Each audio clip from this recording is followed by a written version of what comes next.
Alrighty, getting back to it. See how much time I'm gonna be working on this. So not 100%, not 100% sure what I want to do.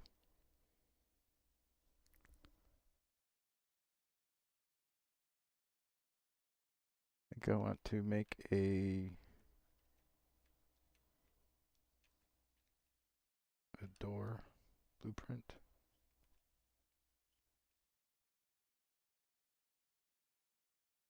Let's see here. Train.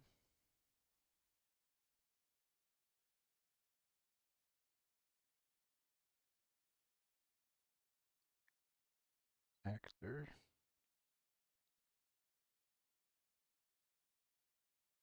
Train door.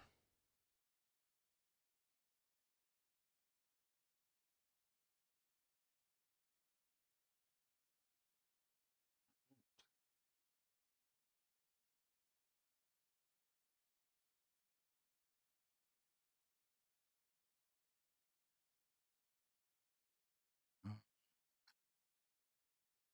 static mesh.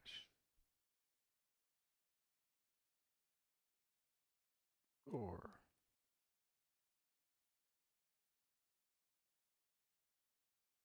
Hello. Welcome in here. Edit our cube.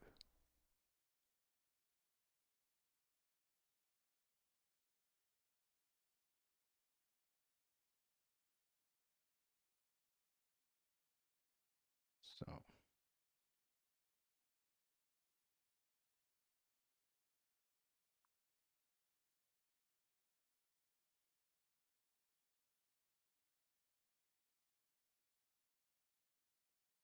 ready?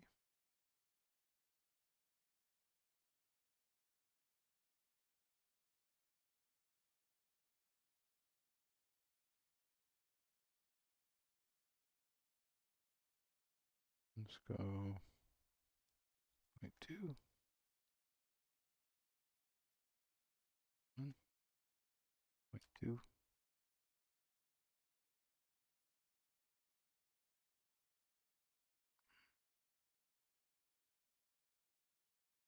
It's so hard to see when it's unlit. Do it from out here.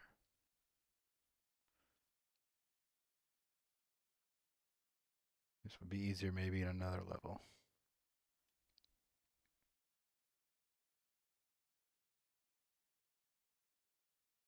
Here, 1 second. Just do this.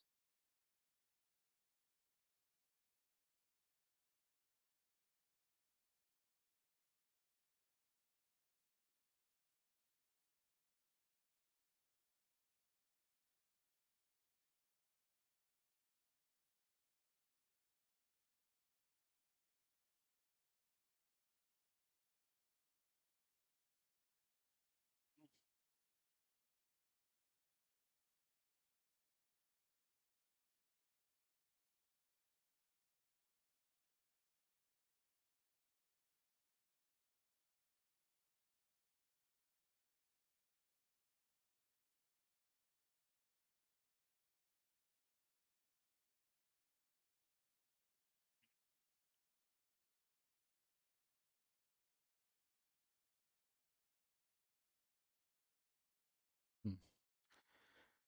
Well,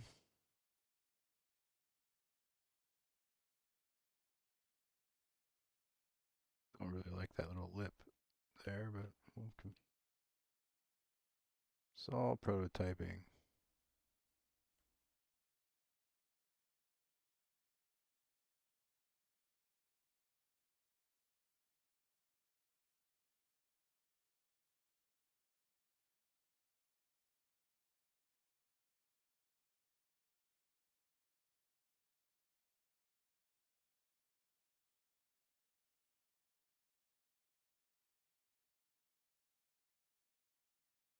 Okay.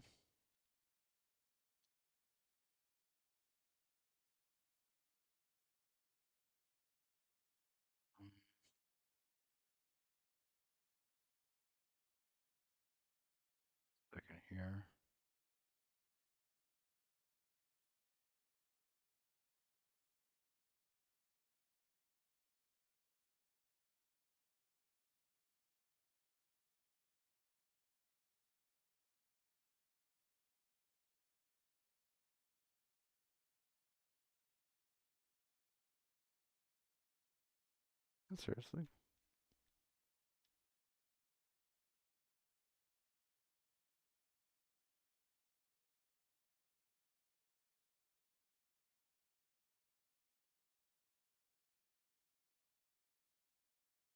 Oh, that's what's going on. Um, dang it. Here, let's actually do this first.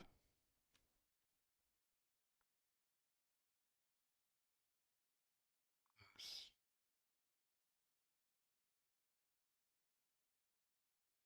And then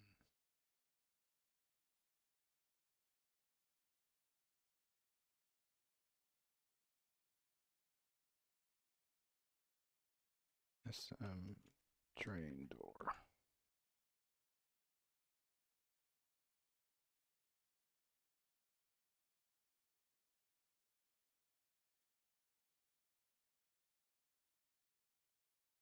Right. Modeling. Nope. Modeling.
And then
mhm.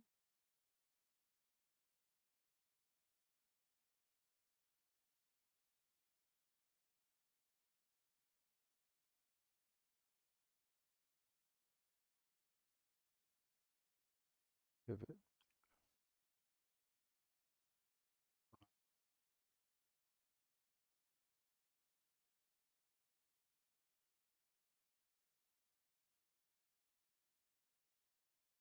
You know what? Doesn't need to be there. Center. Right. Back. That works.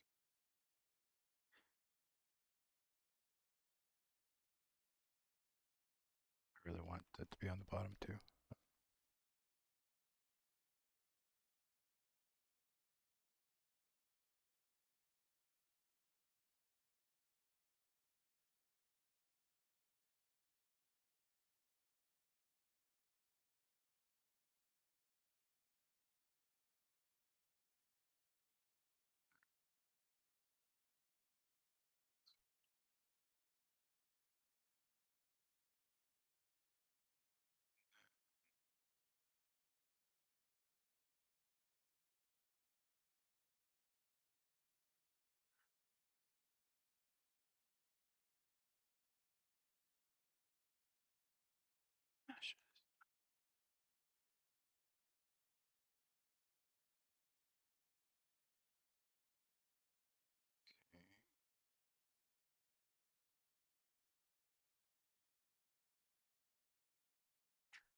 more.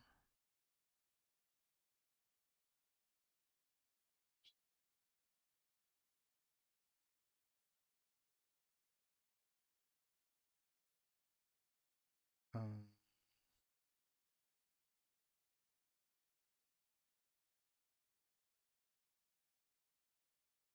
scene, scene.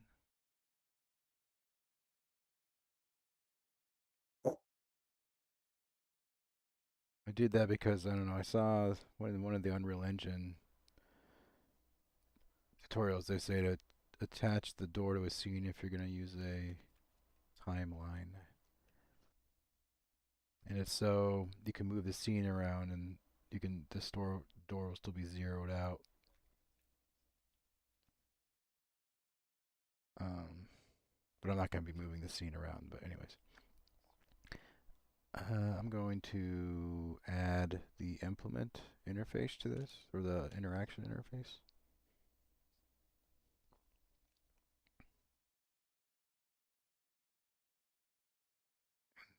And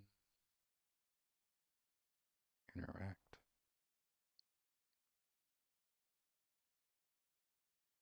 Let's add a variable interactable.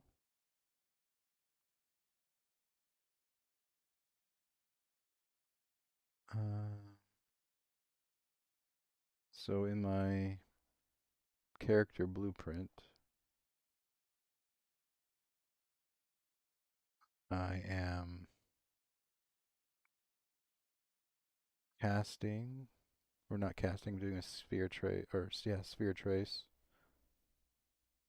in front of me to see the thing uh, if the object that I hit in my trace, if that implements this interface, and if it does, it will call this. So, see branch, and if it's interactable.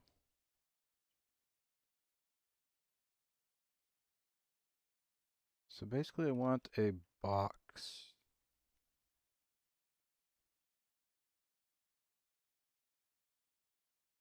Well, we'll see.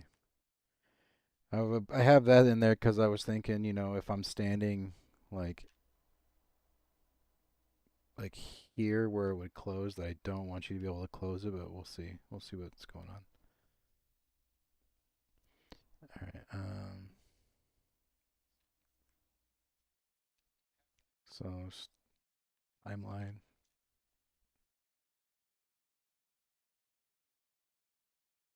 Open, close door. I don't know if it'll actually. It does. Let me put a hyphen on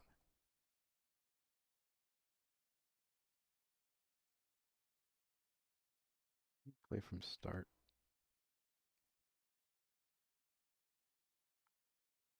Add a track. Be about 1.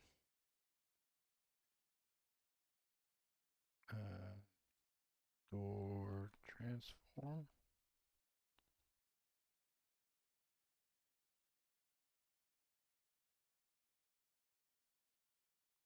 0. Oops. 0 and 1. Nope. 0. 0, 0. And another one. 1, 1.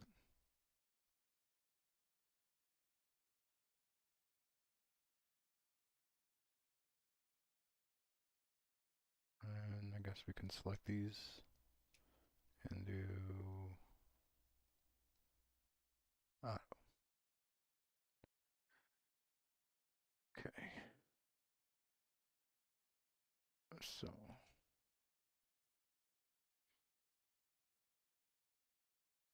that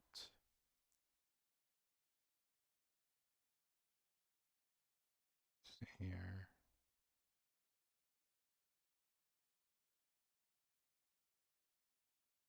Set relative location.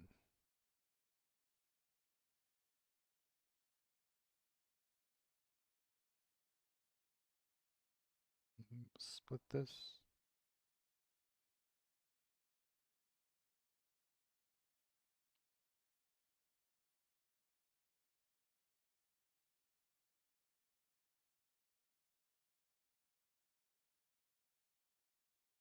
And then let's see here.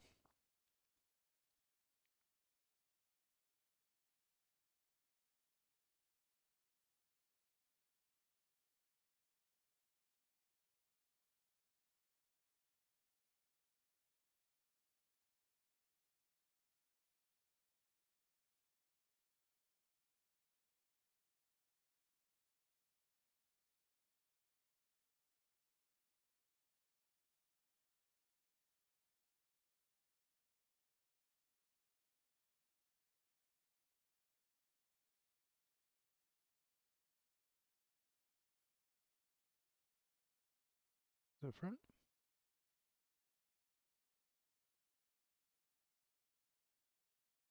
No, I just.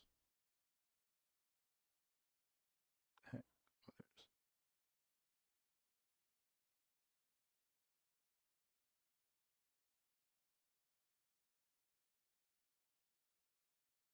okay, so.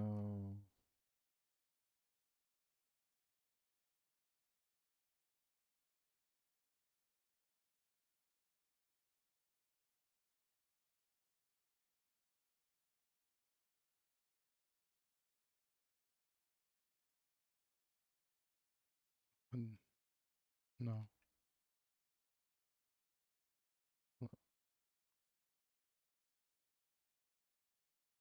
I want to specifically.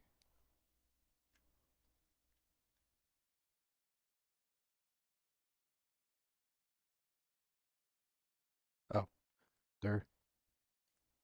This is not the blueprint.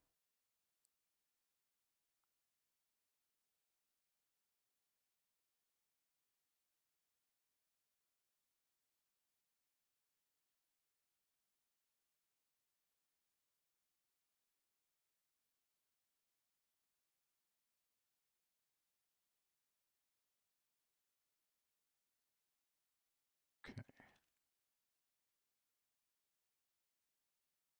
No, I think this should be thicker.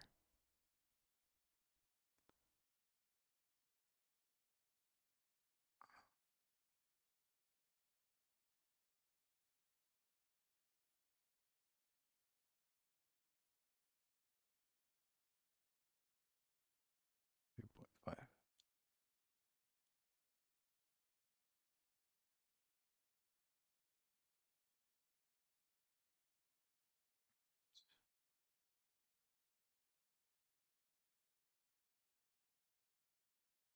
Okay. So, oops. Well, that doesn't really matter. What matters is we want to see.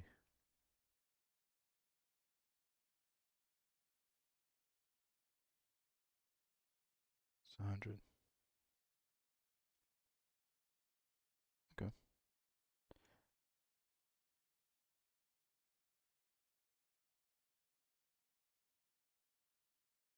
Uh, 100.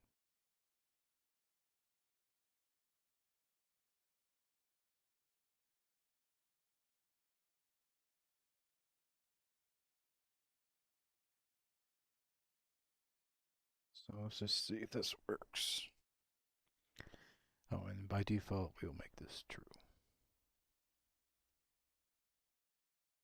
And we can this.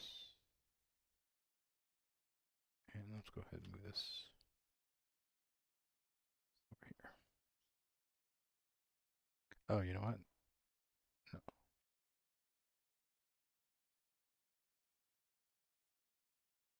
And a train car.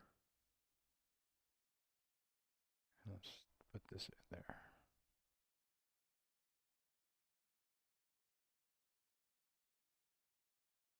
You know what? This goes on this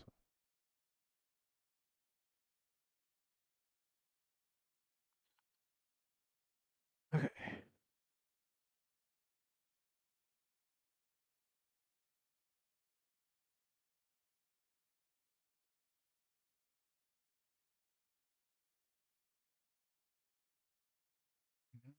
this? A little bit different.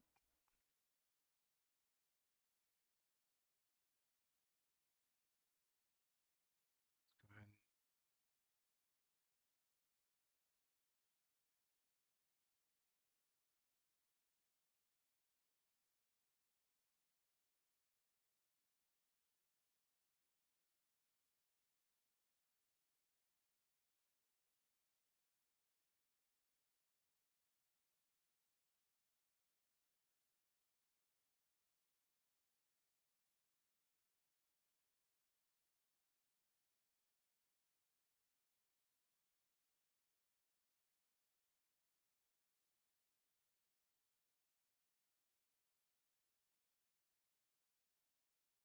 Okay, that is actually the size.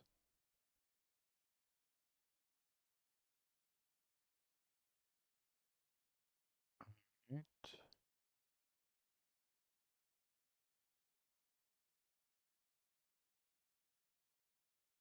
So let's see what happens.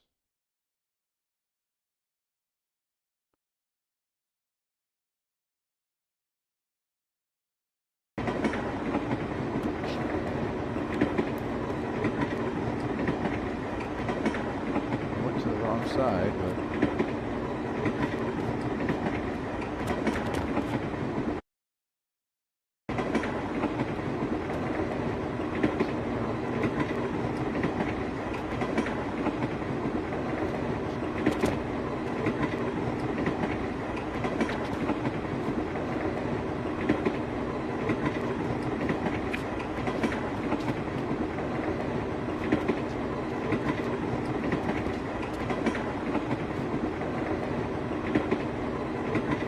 okay.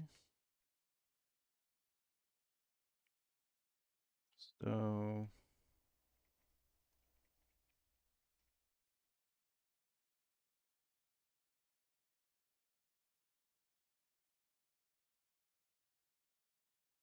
um, let's see here.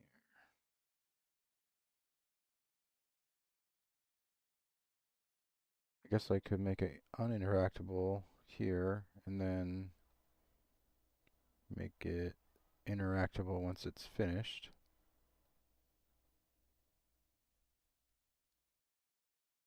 And then I can also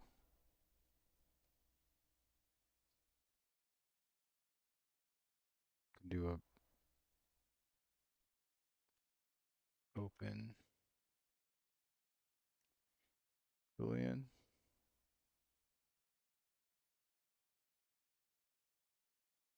and branch.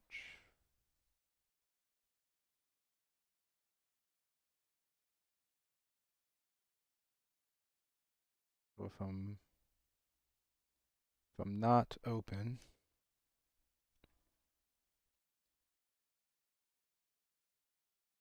we'll play from the start, and if I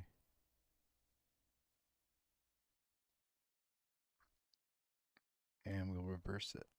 Though, man, that was good luck trying to actually interact with this door once it's open. A second.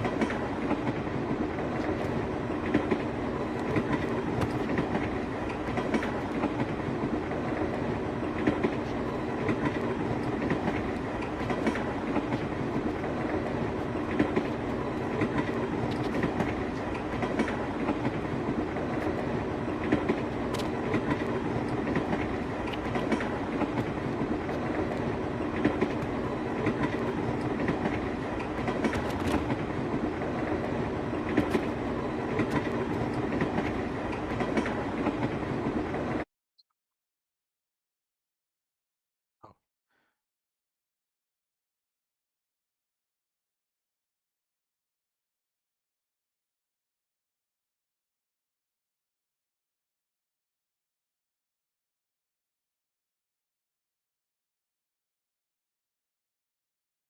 open to true here.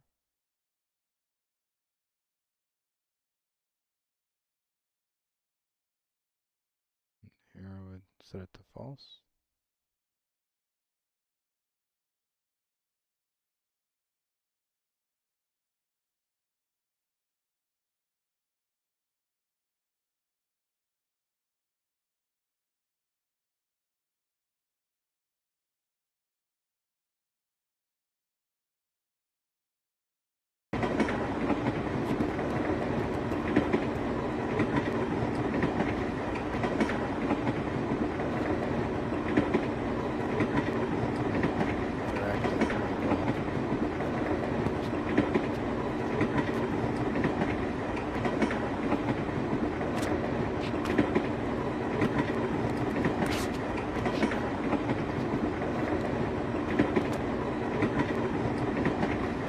I think what I'd rather do for this door is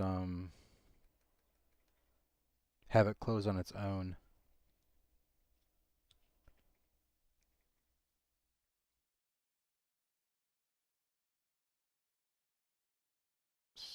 So how would I go about doing that?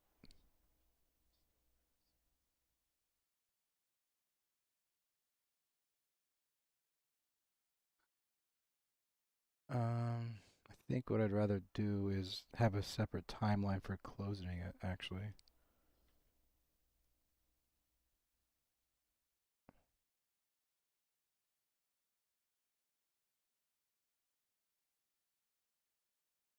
Open door.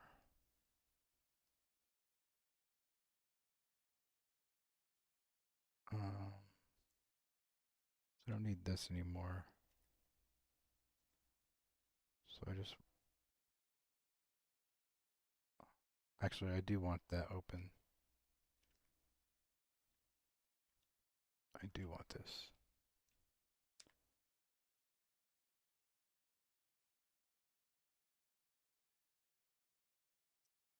I couldn't do that there though.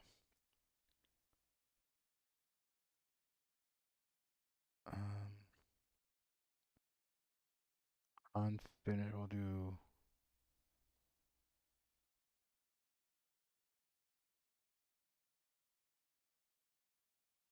event close door.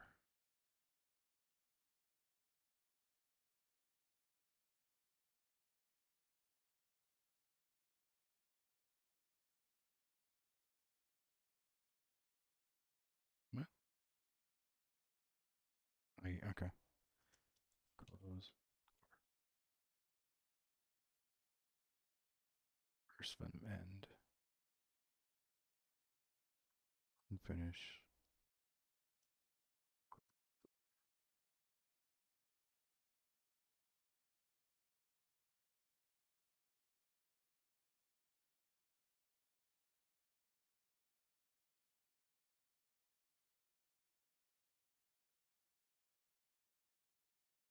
Yeah, actually, I don't need this.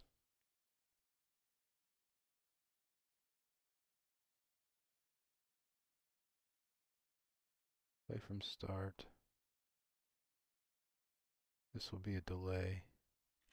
Delay.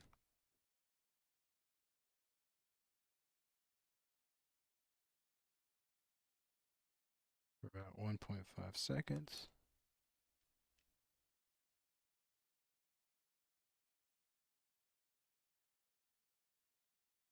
And then just do this.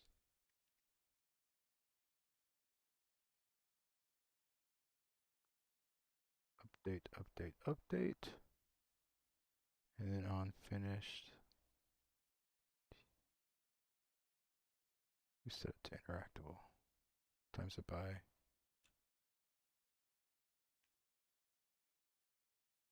negative 100. I'm not sure if this will work, but we'll see. No, I can just reverse it. I think. We'll see.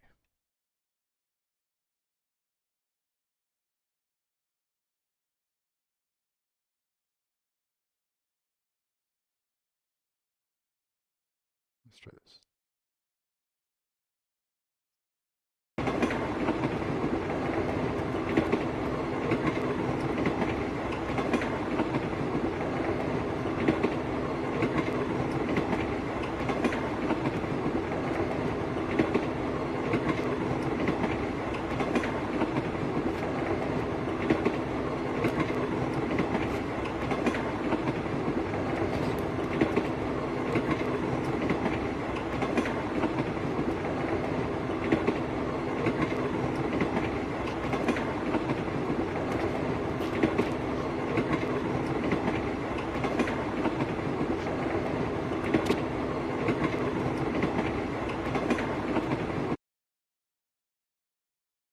Okay.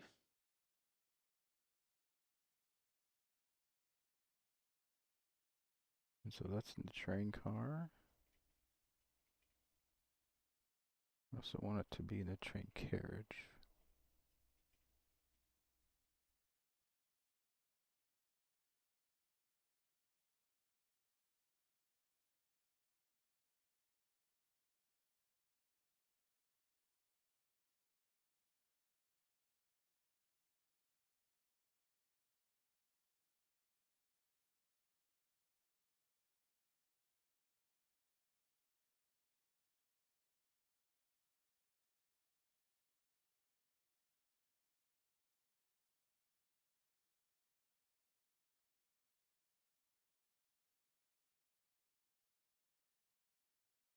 What's that?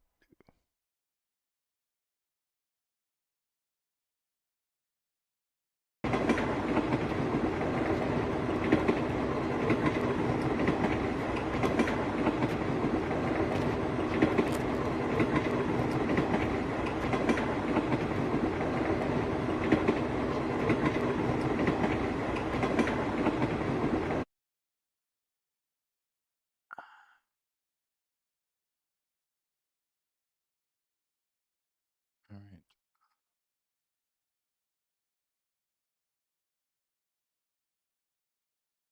Play sound. D.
This trace is a little close.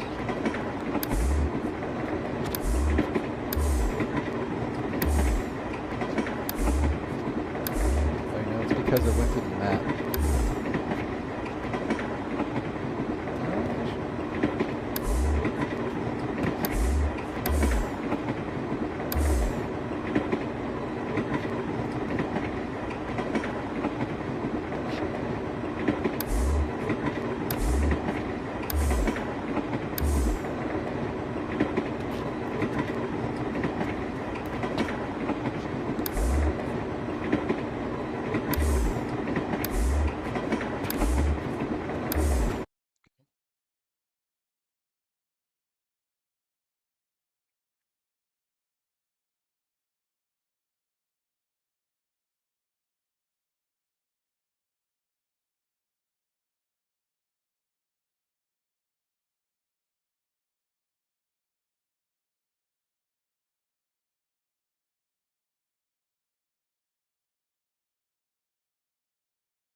Hello.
Making doors.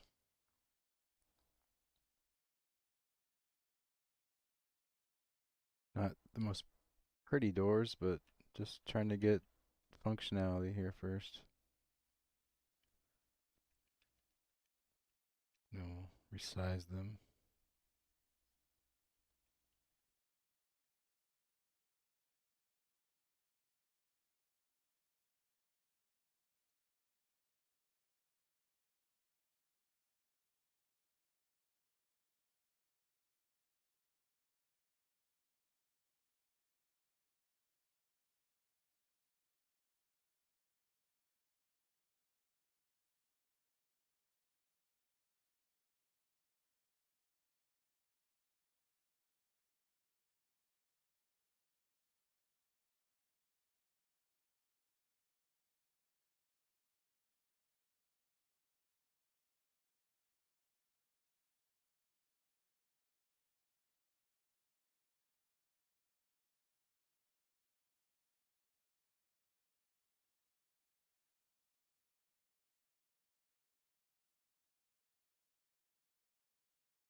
For the application.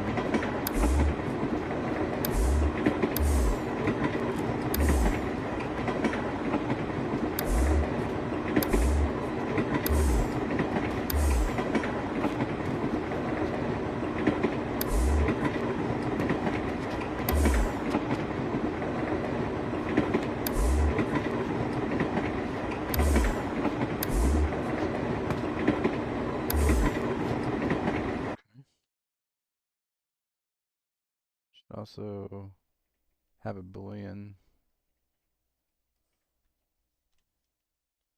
Like if it's blocked.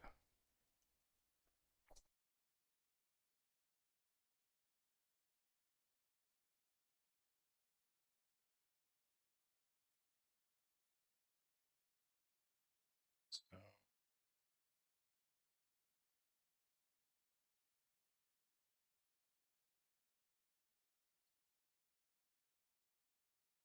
begin play, branch, If it's locked, we will set interactable to false. And then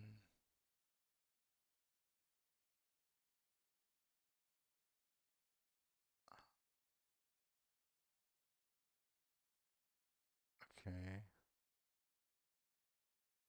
So branch. Well,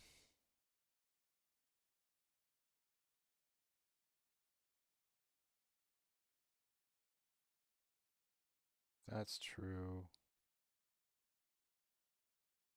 I guess we'll do a check if we have a key or something. That's key.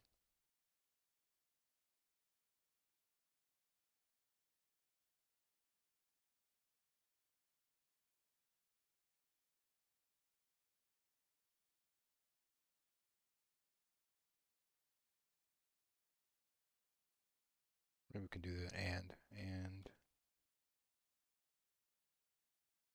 if it's locked and we have the key,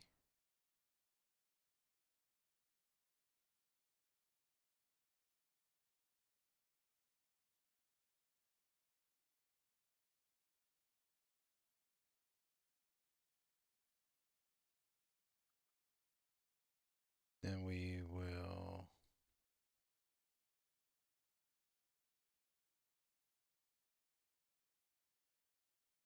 set. Well, yeah, then we can just enter it because at the end of it, it will set it to interactable. So we can just go forward.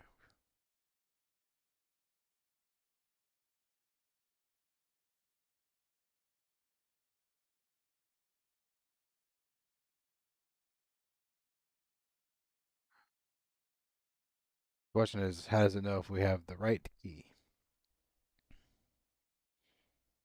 We can, when we add more than one key, then we can worry about that. But basically, you would, I don't know, give this like a value. I don't know, we'll figure it out. I can worry about it now.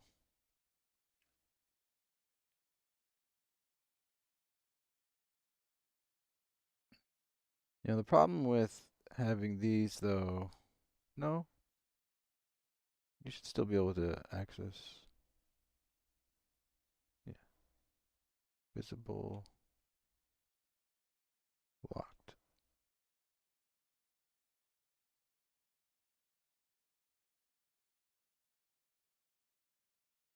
Maybe not, maybe you can access it locked. You can't access that kind of stuff from here.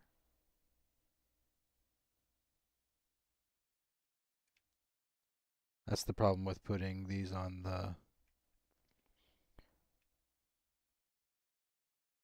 putting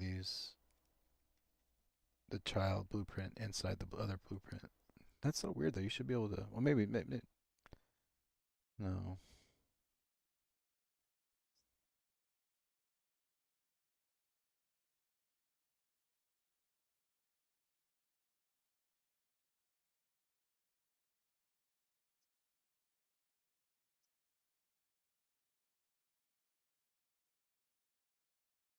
That's a bummer.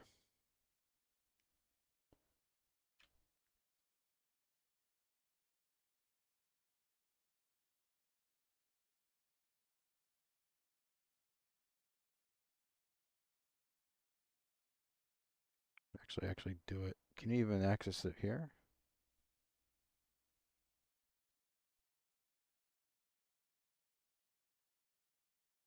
Even here you can't do it. No, you can.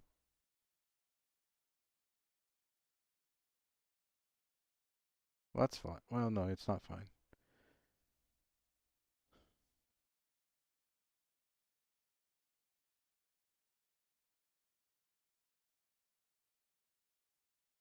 Hmm. The reason I put it in here is because I'd rather just spawn it without having to like place the doors in the level and then attach them to each car. I don't really want to do that.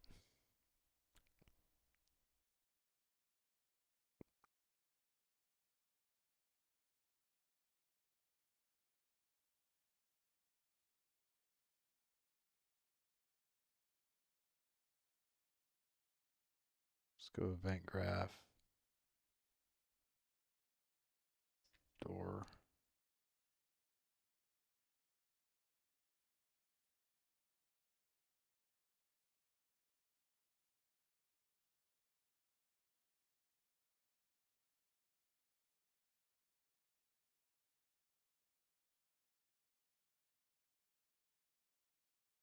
Locked.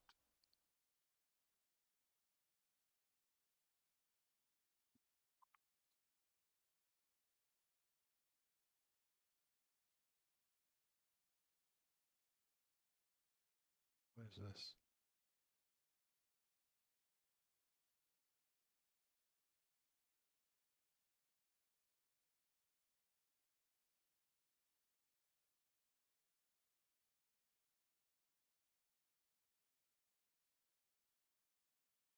What is this thing?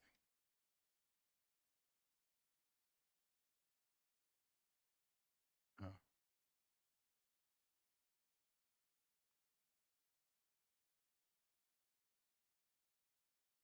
that's from this.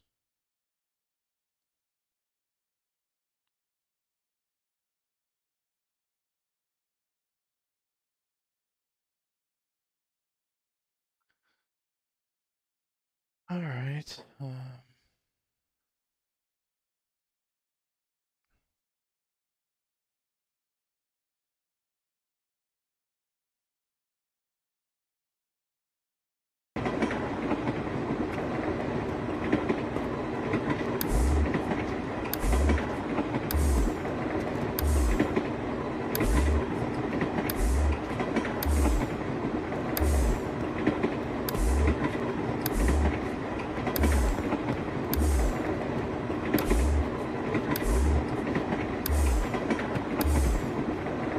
This is hard to test.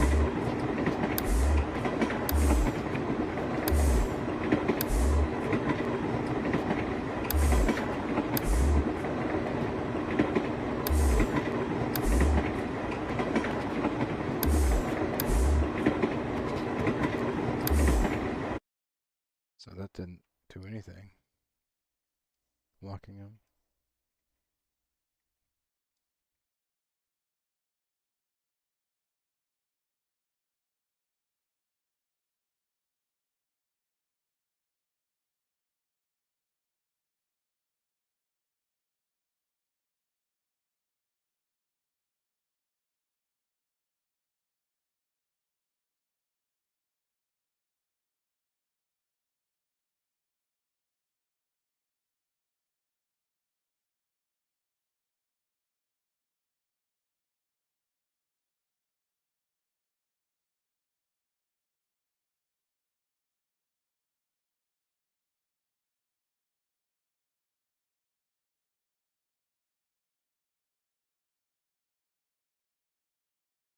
Oh,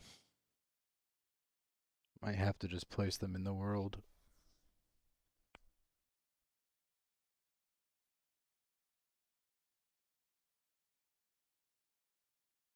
If you expose it on spawn,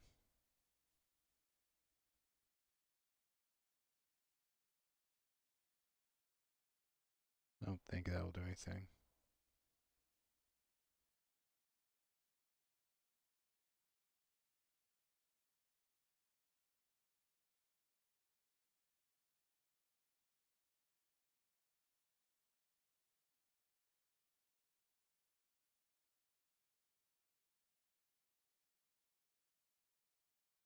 That's bizarre.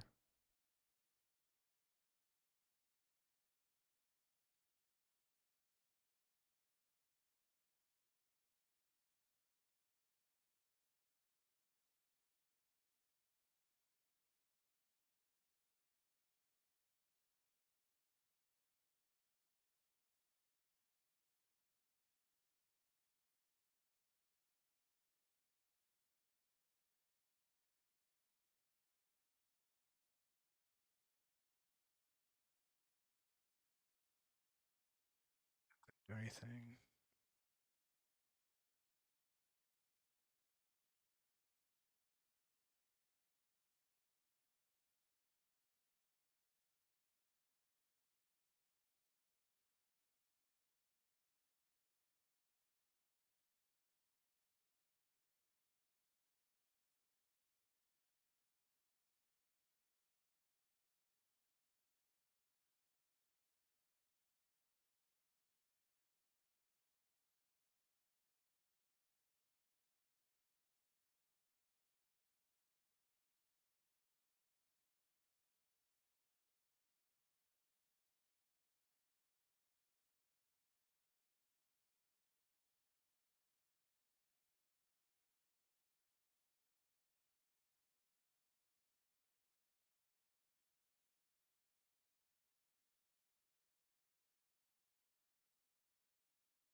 What is not running begin play?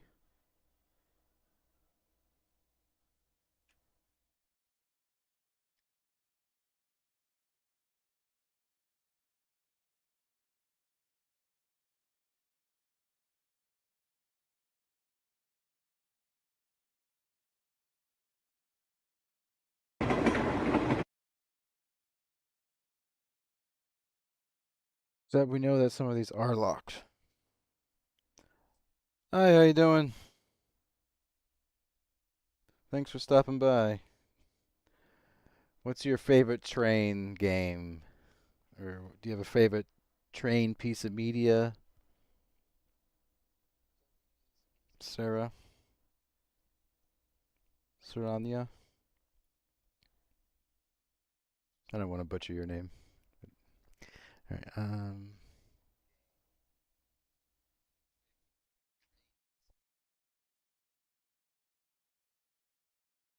I wonder if I can move this to the construction script, if that does something.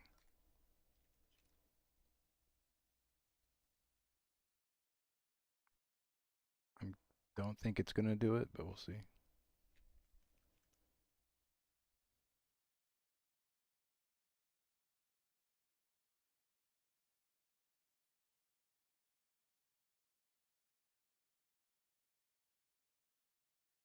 Oh, well. Awesome. How are you liking it? I'm not sure how helpful this will be. Because I'm also learning Unreal Engine. We learn together. So this is not. See, I have these set to be locked inside the blueprint, but it's not actually locking them.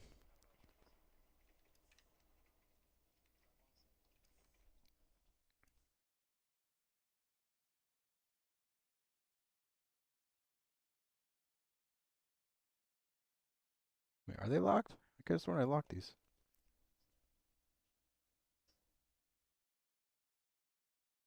Okay, this is the only one that's not locked. But they're all opening. So I got to figure out what I'm going to do for scale purposes because I want to know, like, because what I can do is I can check within this car itself and, you know, see if they're locked, and if it's locked. So let's see here.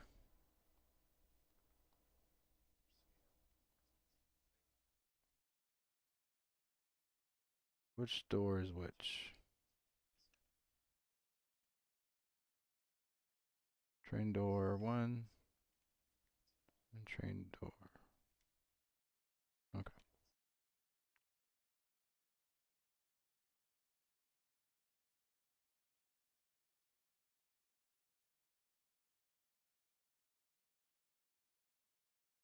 So what are you learning Unreal Engine for? You want to make a game, or are you doing it for cinematics, or for making like a movie or something? Or let's see here. Locked.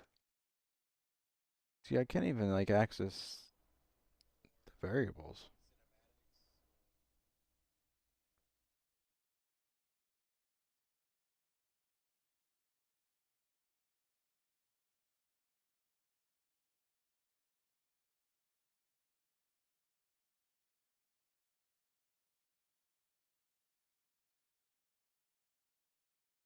Let's see what the AI helper says about this.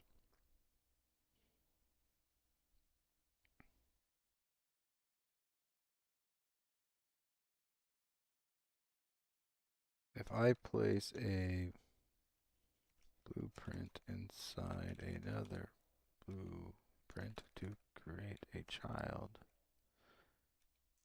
can I access the variables in there? Because what's this called now? This is called a child actor class.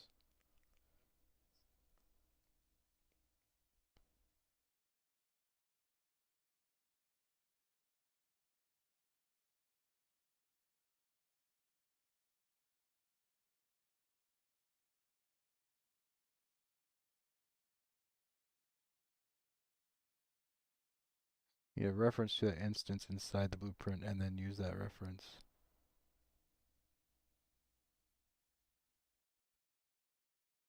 Huh. Man, I really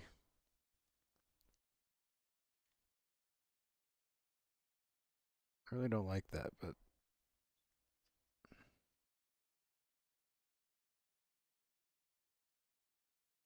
'cause I'm gonna have so many trains or train cars, I don't want to have to like add doors for all of them. Like,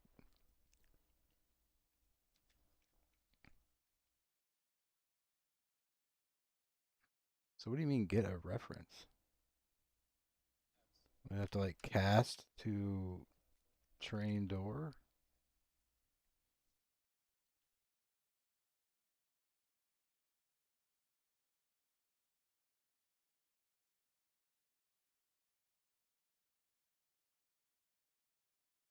Train door. I don't think this will just.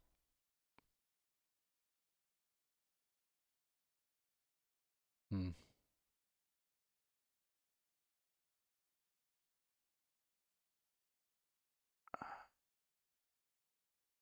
No, 1 second here. This is not even the right door.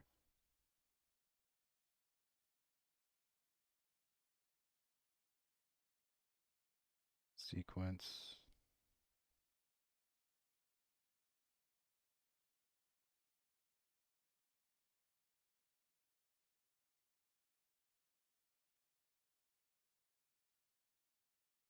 No, this is not going to work. Well, I guess we'll see. We'll see what happens here. We'll just see if it's saying if it's locked or not.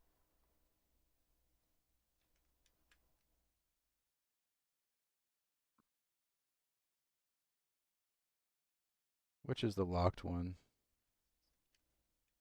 They're all locked except for one. All right.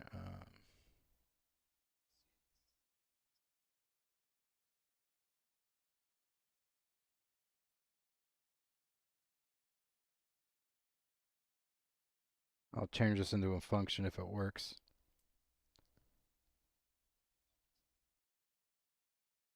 Okay. Will always fail.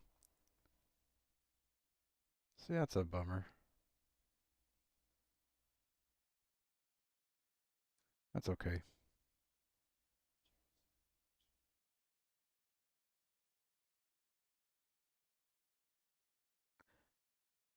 Um,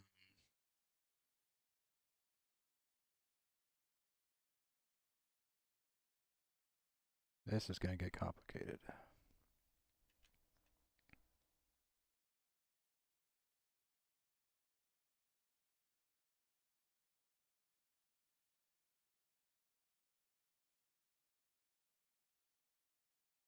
So I have to,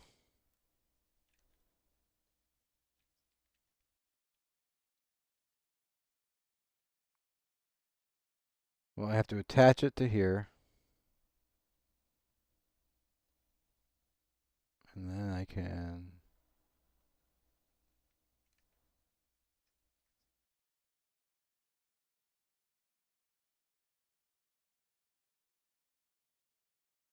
is this going to be lined up?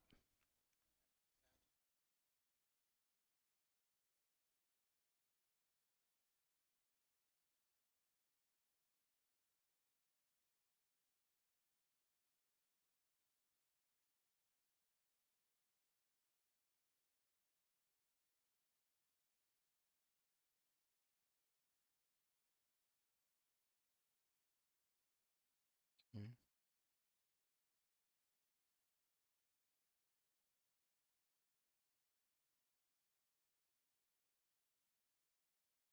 That's the thing, it's like it's on a different world. Like,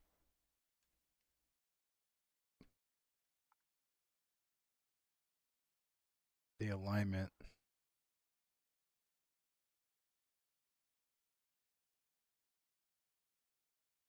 is just so hard to see.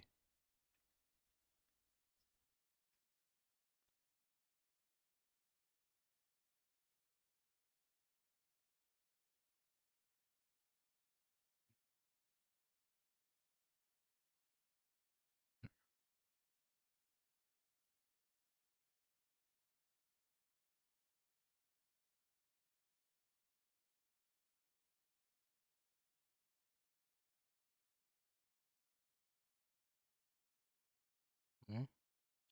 Hey man, sport. How you doing?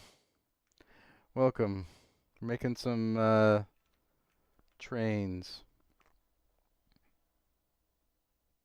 Train doors, I guess, is what we're doing now, but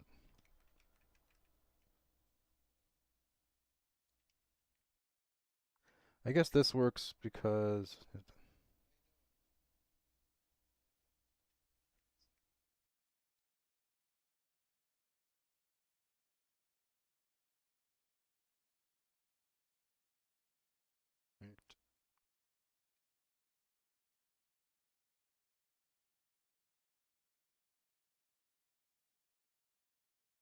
I think because we're still attached to it, it's going to at least have the same like world rotation.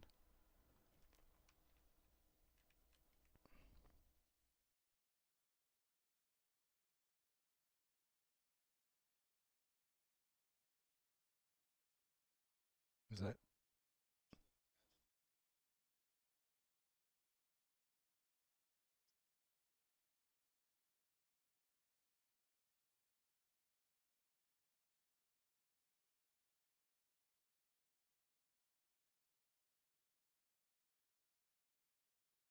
all right?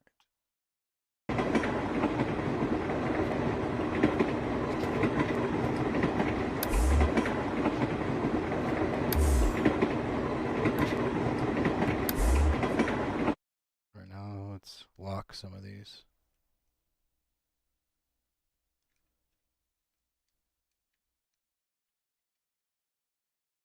Do it from here. First off, let's fix the size of this one, and then we'll set it to locked. This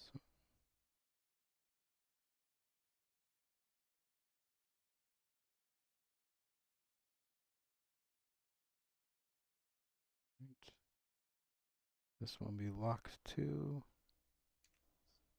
Let's lock 2 of them and this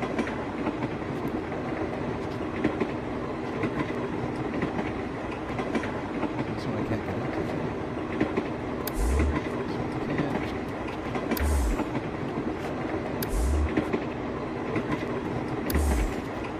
This one I can't. This one I can.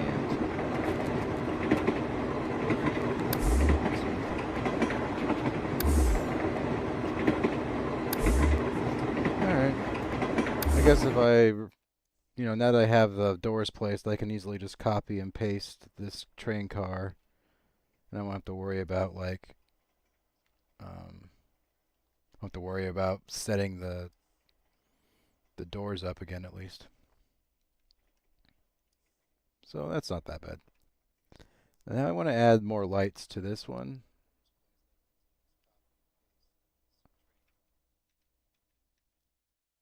So let's add another point light. What the heck? Where'd it go?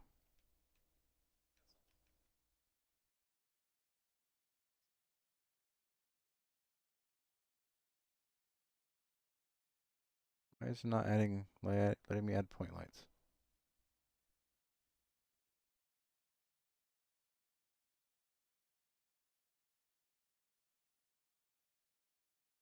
I mean, it definitely added them. Oh, because I'm searching for a door. Oh, oops. All right. So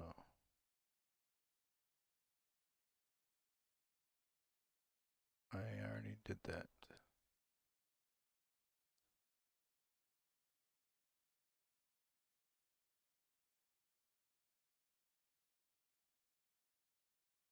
So let's go ahead and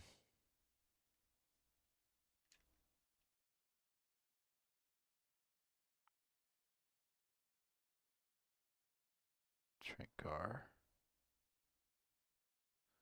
Gonna add some sockets in here.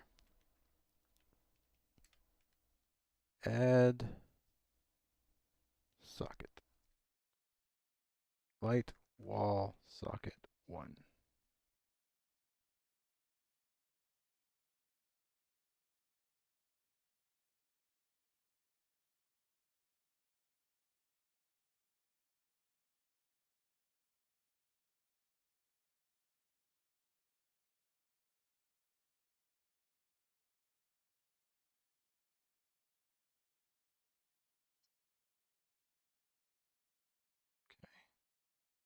And duplicate. All socket. Go away. Odd socket 2.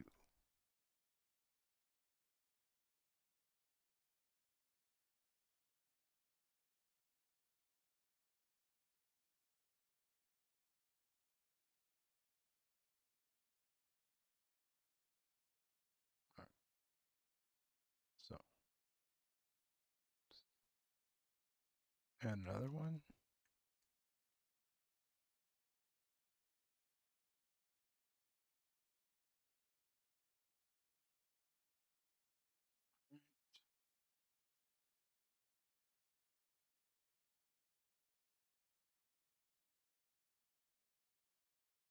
So I'm using Megalights.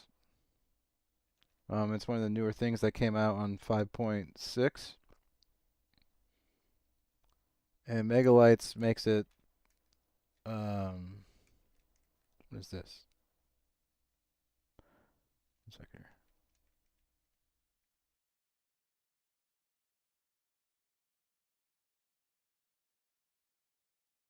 What is that huge thing I'm seeing?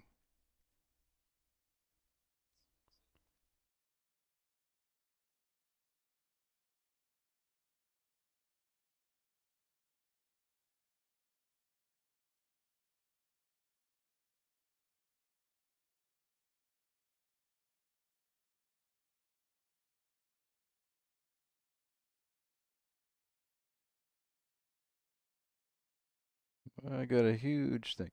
Anyways, what I was saying about Megalights, just before I get sidetracked, is it really helps with the point lights so they're not so they don't take as much processing power. So you can, if you have a post-process volume, you can make it boundless, and you can find the volume here inside volumes, post-process volume. And then so you make it boundless, so that means it'll go throughout the whole level. And then you search for megalights. Well, it has to be on the post-process volume. You search for megalights and turn that on. However, to have megalights working, you need to have the hardware ray trace enabled. So you go down to rendering, which is under engine, and then you tick support hardware ray tracing, and then you can enable megalights that way. I'm still trying to figure out what the heck is going on here. Okay, that's what I thought. I thought I have like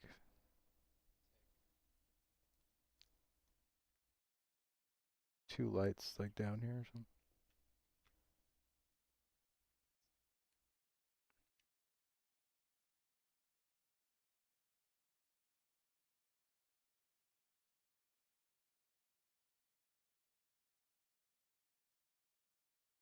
$50. So this is socketed to nothing.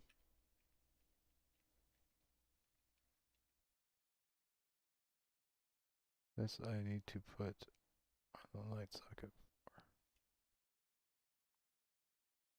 All right.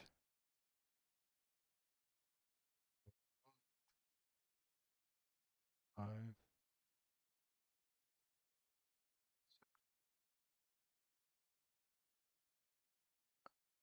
50.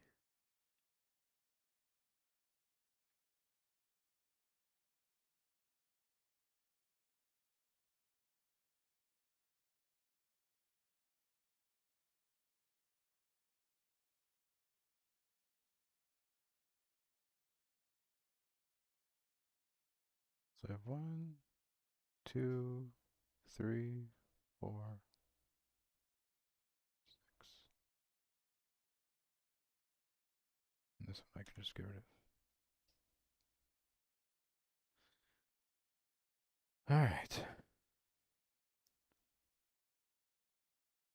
shall we see in here better?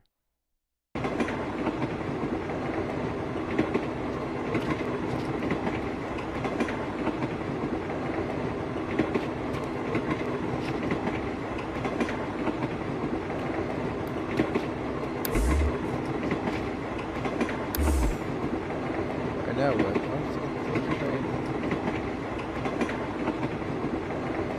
Now what should I do? Should I add like people or something? I should add a key, like how to get keys.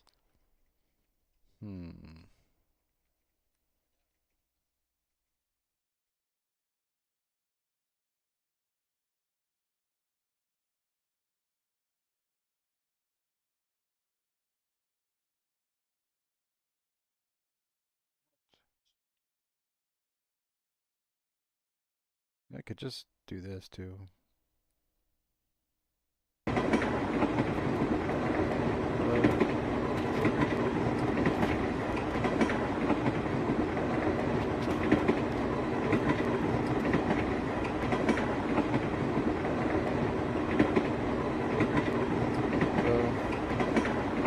Trying to figure out what I can do now.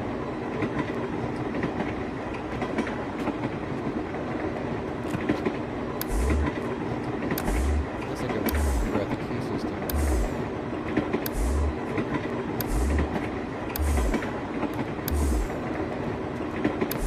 It seems like it might be complicated, but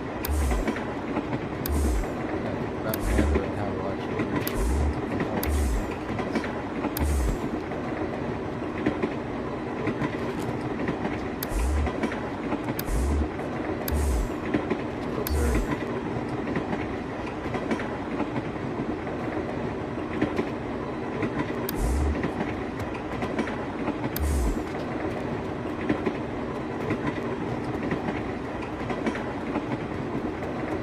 think I should work on next? Any ideas?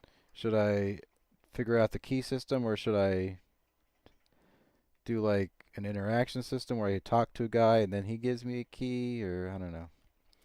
Let's see here.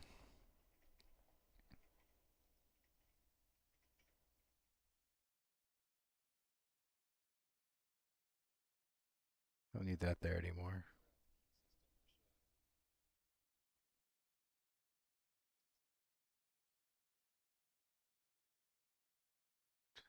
Said hello twice because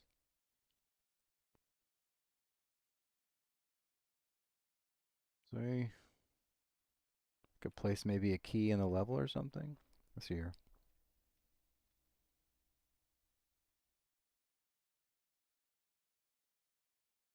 I new blueprint class. Actor BP key.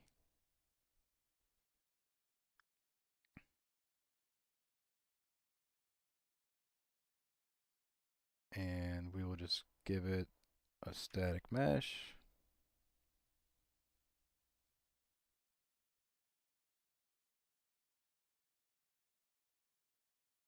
What kind of static meshes do we have in this? Can make a key, I guess.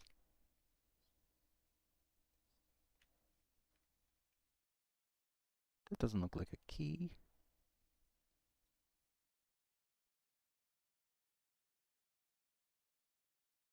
Hmm.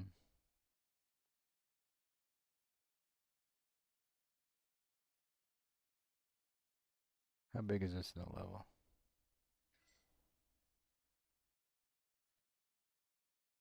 This is an interesting placeholder.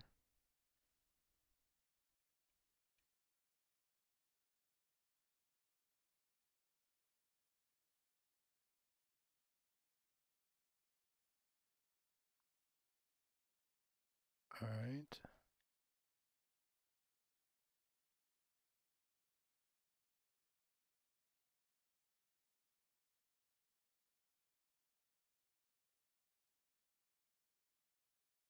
I don't really think I will be using pickups like this. I think if I get a key,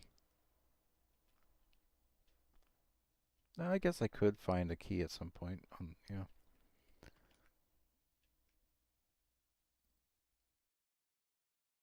So I will give this the interactable BPI interactions.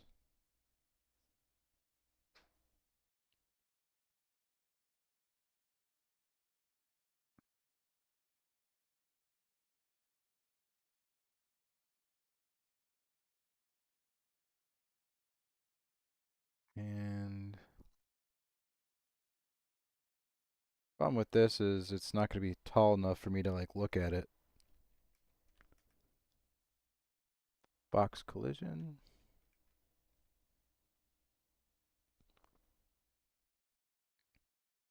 So I can make a custom block visibility.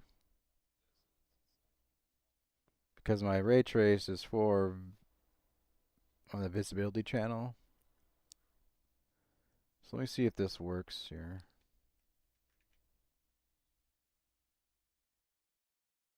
Um,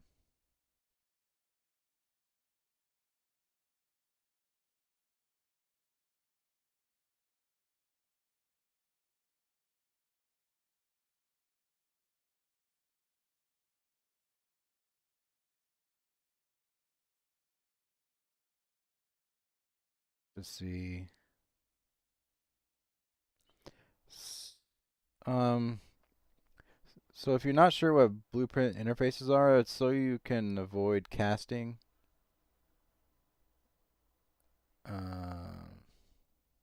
So casting kind of creates a reference to something in the level. So you don't really want to cast to something unless it's already in the level. Um, Or in this case, like if you're we're using an interface to avoid casting. We're just checking if an actor that we hit has an interface, this interaction interface, because otherwise we would say if we like cast to key here instead of doing this, then it's going to load a key even if it's not in the level, and we don't need to do that. So it's like it creates a situation where this key I am going to place in the level, so it would already be loaded. But say you like talk to a person or something, and that creates an event that spawns the key in the world. Um,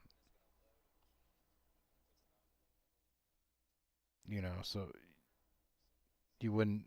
What am I trying to say here?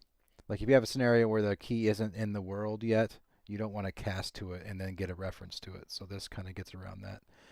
And to create a blueprint interface, you could go to blueprint interface, and you can just create like functions. This is just a simple function, has no inputs or outputs. It can just be called. If you go to class settings and you go to implement interfaces and you add it, which I already did, you can then go down here and access those functions, and anything with that interface will be able to call a function. So anyways, so we're just going to see if this box I created, since I put it to block visibility, we're going to see if it works. Hello, key.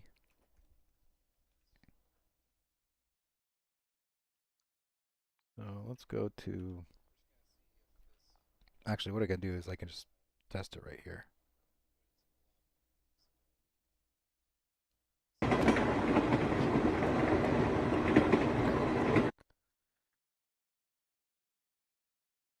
Well, is that finding it because I'm actually interacting with the key?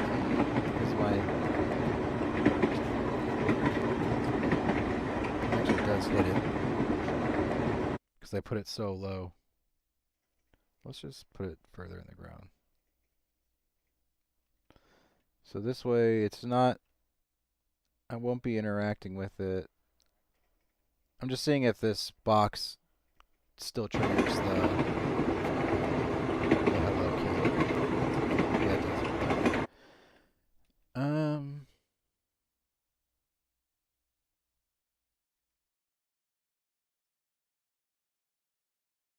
So what I gotta do is this key's got to know what door it unlocks. So to do that, I need to give it like a variable, like a string or a name. I'm just gonna use a string. And this, not gonna name it string, my bad. Door keys door. So this is the door that this key corresponds to. And then I can say something like, so we know the first door, and we know that this door is locked, I believe, on this train here. Let's see here. No, it's not. That one's not locked. That's the second door. The first door is locked. So the first door in sleeping car 1 is locked. So we can say in this, so when we spawn this key in the world, let's go ahead and move it here. Let's delete this key. We'll place the, well here. Let's place it inside this door. So we'll place the key inside this room, which we can access because it's not locked. Oh, and then because this key needs to be attached to train car 6, which is the sleeping car. So we could name this Sleeping car 1. That kind of, we want to group these train cars. I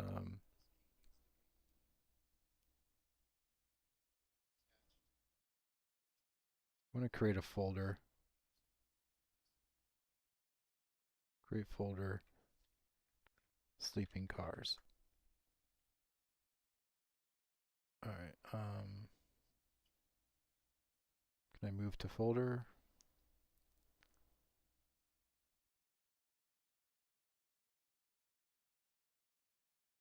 All right. So we'll just drag it. Sleeping cars. Okay. And then we can, let's create another folder. Create folder.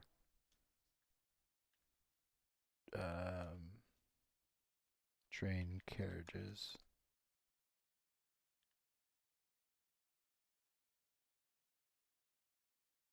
Okay. And this is just, what's the first train in a train called? Is it called the conductor train or whatever? We don't need to put this in a folder for now. Anyways, so sleeping car 1, we need this key to attach to that so that it moves along with the train. Because if it's not attached to the moving train, then it'll just stay here as the train moves. So this is the key to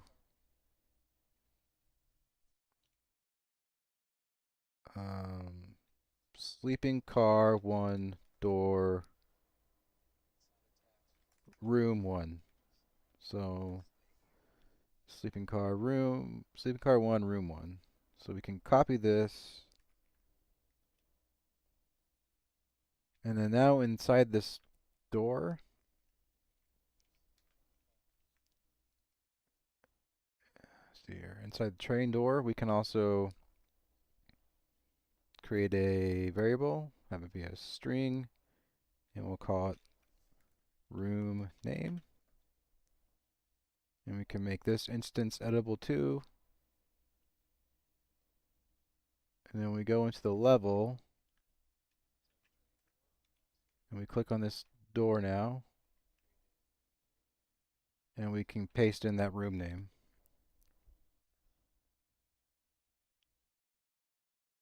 So room name SC1R1. So now inside the door,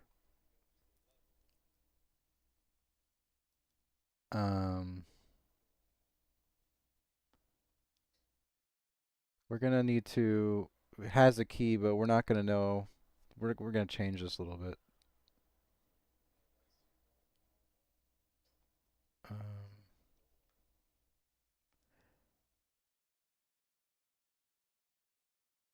Has key. So how are we gonna get the key name that we have? We'll basically have to add it to our character right here.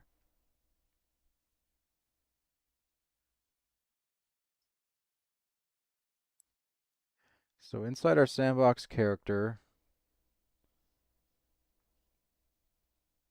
we can create another string, and we'll just say keys.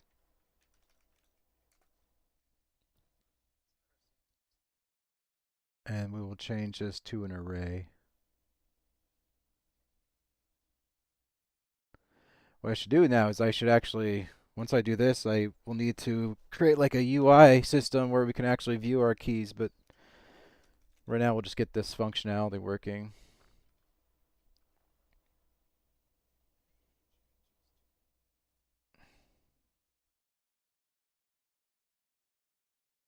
So inside the key, here, I'm gonna move some of these.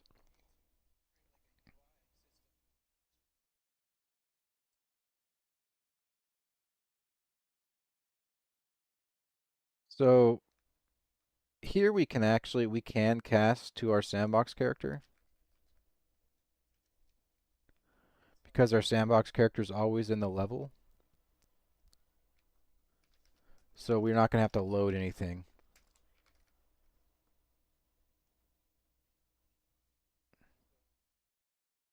Because he's already loaded in the level, or she, or they.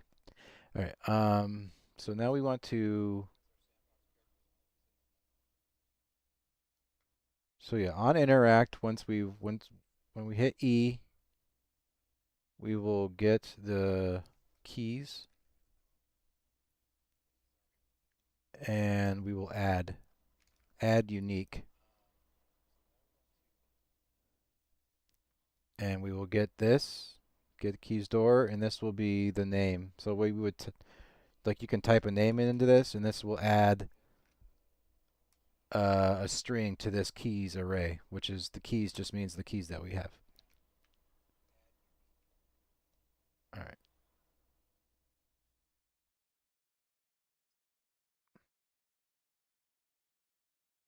And then once we do that, we can destroy this key.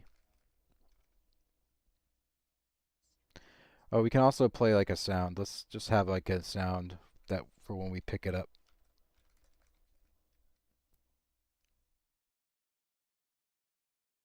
So what sounds can we have? Like camera shutter, that's fine. All right. So okay. So now what we can do is on our train door. Another reason that you could do like blueprint interfaces is just to like kind of limit some of this nodes or some of these nodes. Like you could just, I don't know, it would be the same amount of nodes actually. Well, no, I don't know. You could have a function in the sandbox character where this would call it and then it would add keys and you could have an input. But I'm not going to do that right this second here.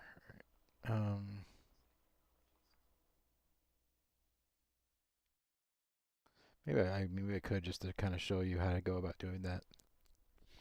If you say you want to see that, I will show you. If I don't see anything in the chat, then I will just continue on. But if you ask to see it, I will do it for you.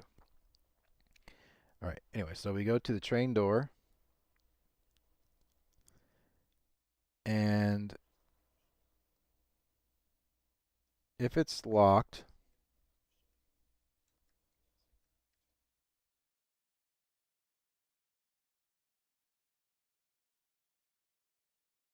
we will check if the player has the key.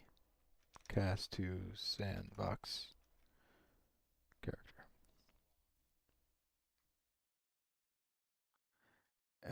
Get player character.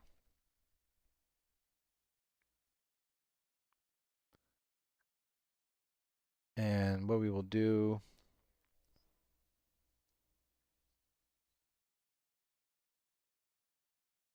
is we will get the keys.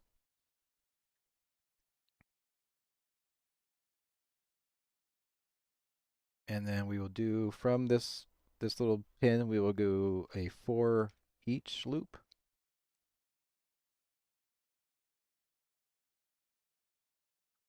And so each time it goes through this loop, this means like if you have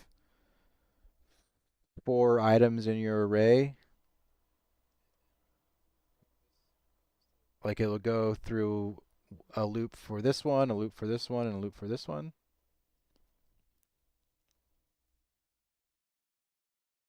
So basically we're going to go through we're going to go through our array and check if our, okay, we need equal, equal, equal. If our key equals this name. And it should because we use the same name. We copied and pasted this room name into this key name. Right? So if that's true, we will set has key.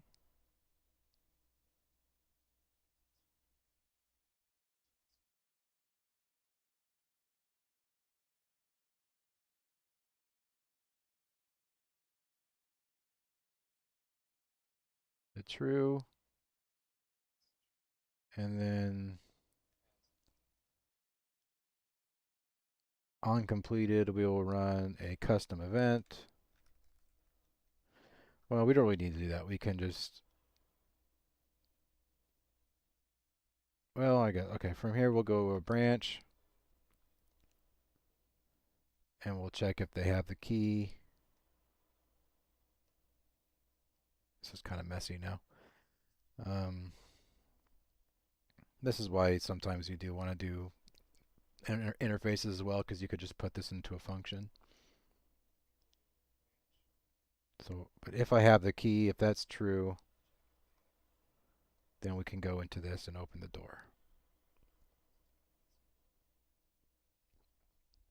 So let's see if it works.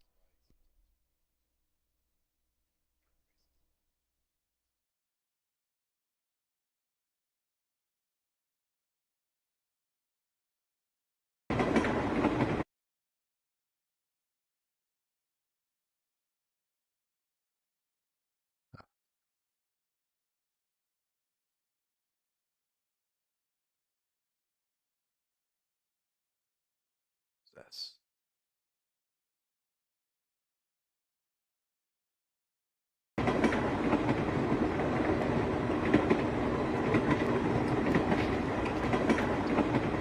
door's locked.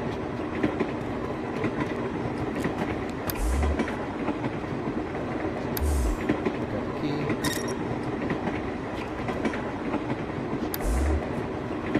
Hopefully this works. Now it opens. Alright. So let's go.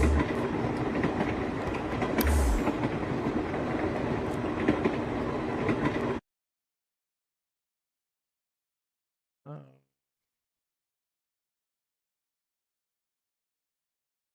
No, now what? How much time have I been doing this for?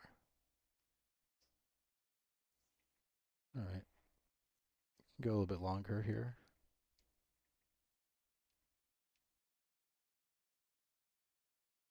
Maybe I can do like a UI?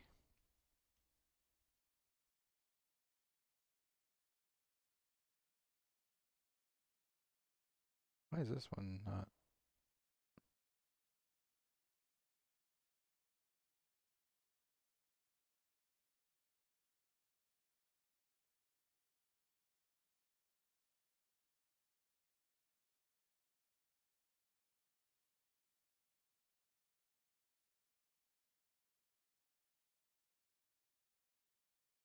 I changed it?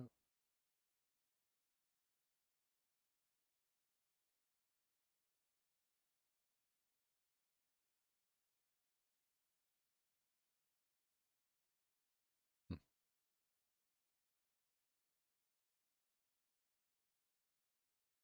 Try to figure out why this is still the world color. It's not a huge deal. Because I won't be able to change it from here.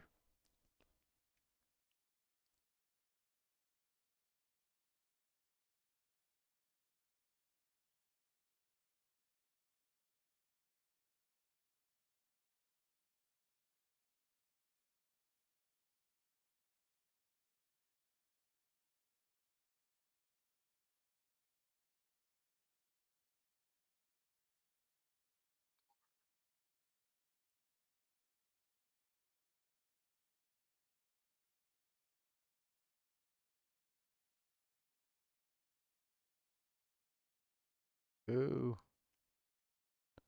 whatever.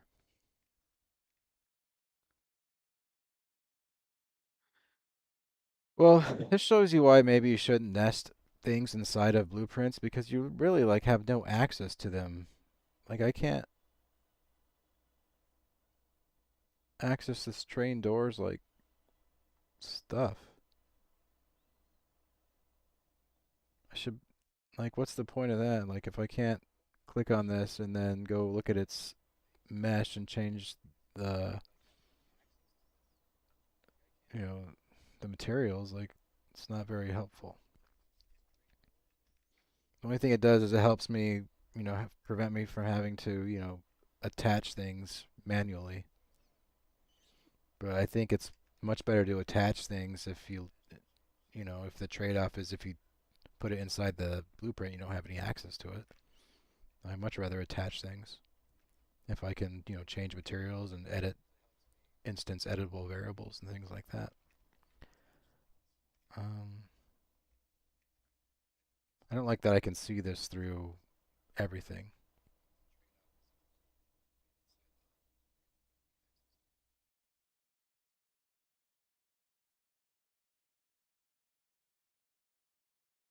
Let's see here, metal.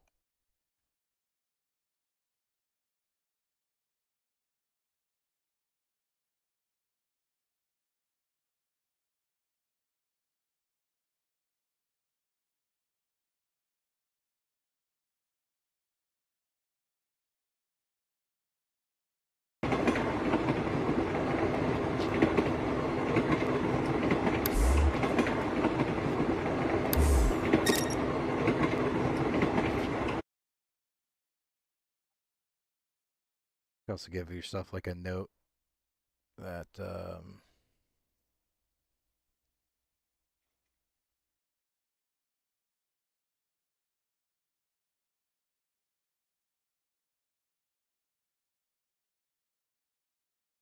you know.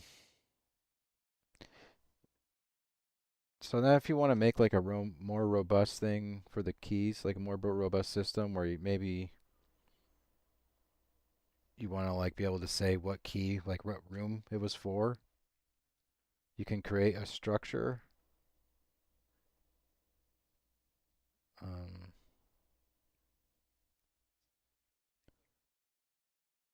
let's see here, data. So you can create a blueprint and a structure called S, and then key struct or something, or maybe just S as keys.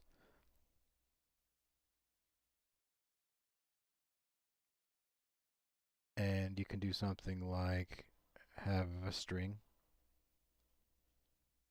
have it be room name,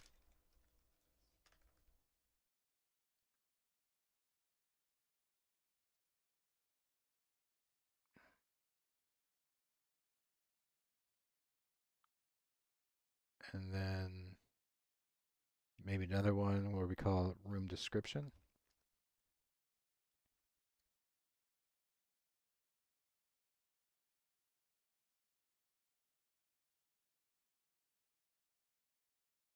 Um, you might be able to even like if you have like a UI system, you could add like a texture.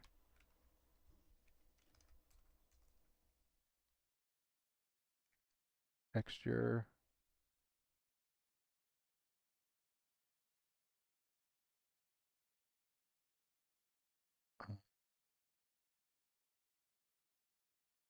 Texture. Is that the right one I'm looking for? Yeah. Like key image. Like for example here, let's see here. Um,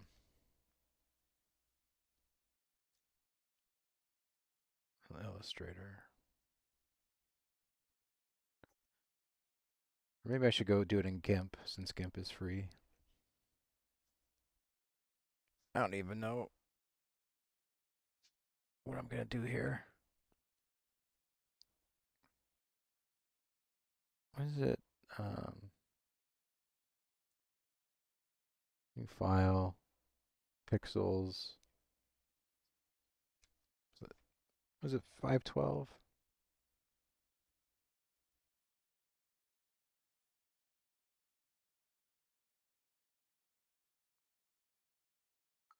Can I send these out as a PNG? I don't know. So, start tool.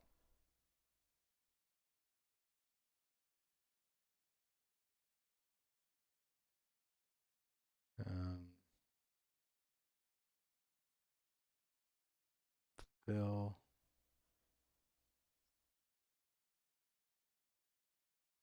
Whatever. Let's make the stroke bigger. And then, see here. Back to rectangle.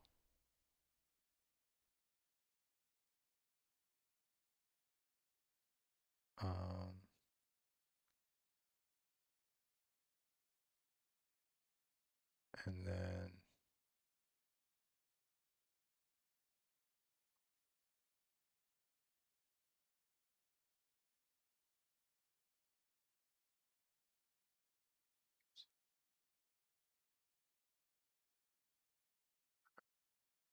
all right, so see here. Can we just export this?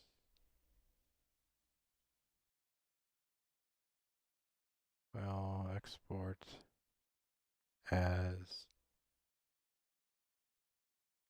key test UI export transparent. Yes. Okay.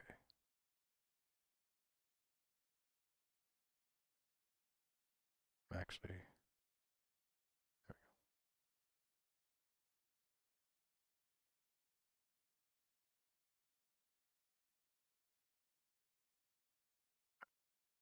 file export.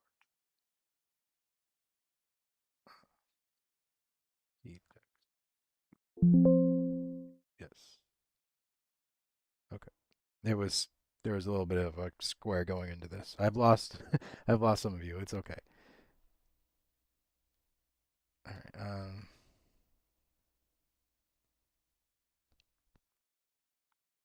So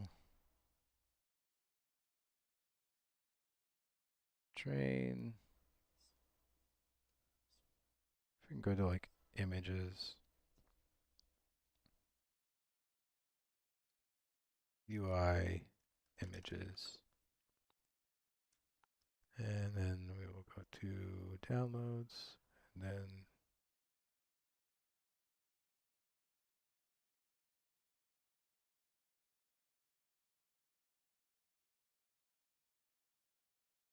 cool. All right.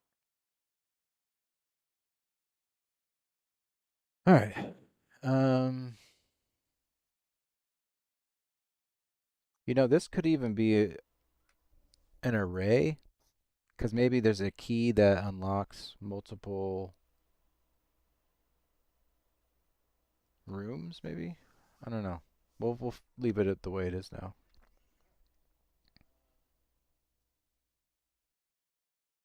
You know, I will make this an array. So that just if you have a key that can open multiple doors. All right. So when we do that, here, UI images. Is this? Okay.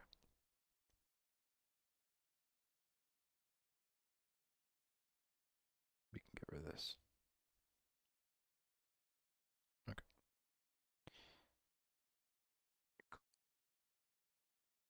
Anyways, as I was saying. So now that we have that, we can create a data table. It's under miscellaneous. Table. And then we can use our skeys struct. And then we can call DT keys.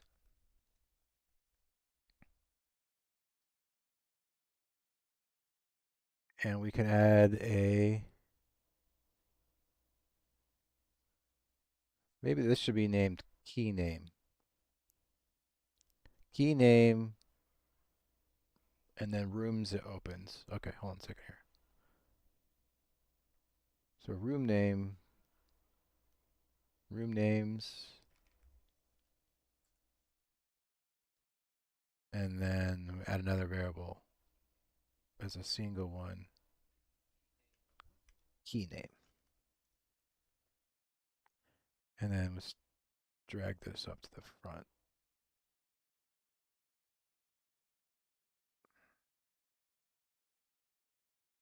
Okay. So we could also do a room's description. Could make that an array. I think that's getting a little bit too much, but we'll see. I guess you wouldn't know the name of the description. You wouldn't know the description of the room. Well, whatever.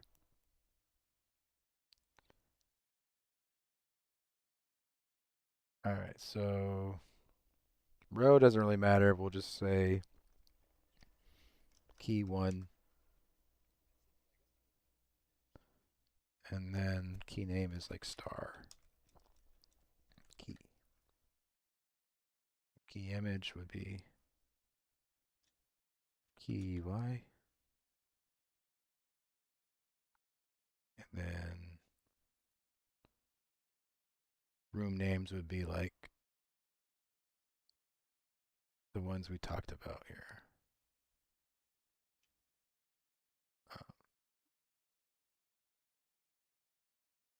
So sleeping car room 1, and then also 3. Because those are the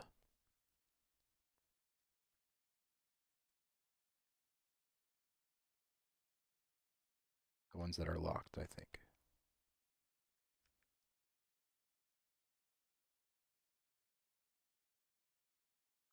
Right.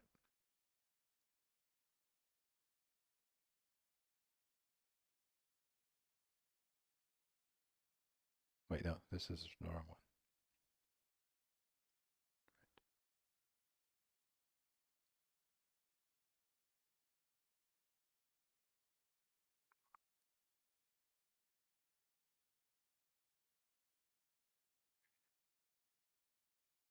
Um,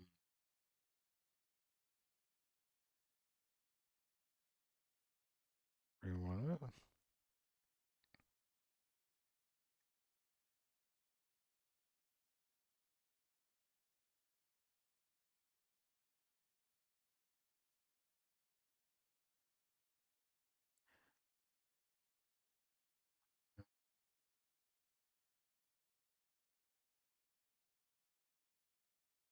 So now how do we use this that we just made? How would we... So for example, when we pick it up,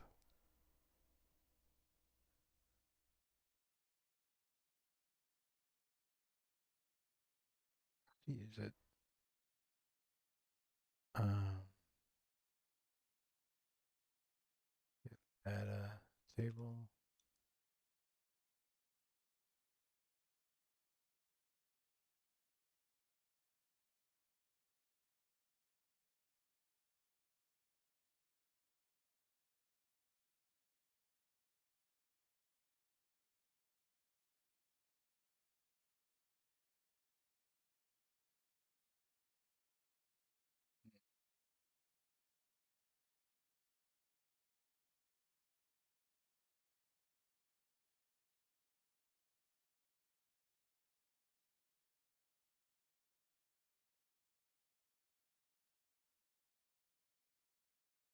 Add a table.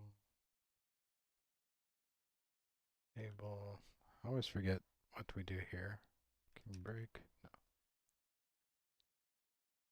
Let's see here.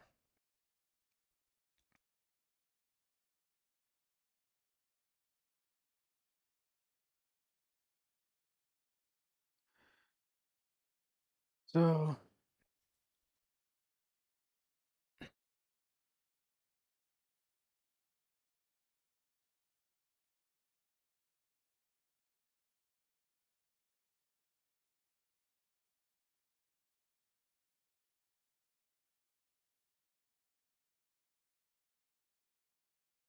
um, do for each loop.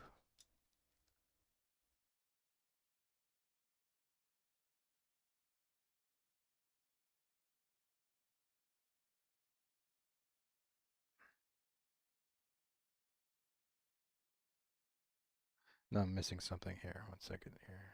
Data table.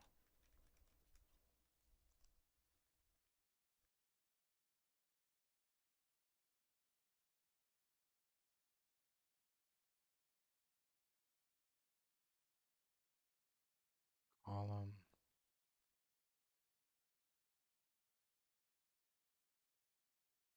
This is a column, right?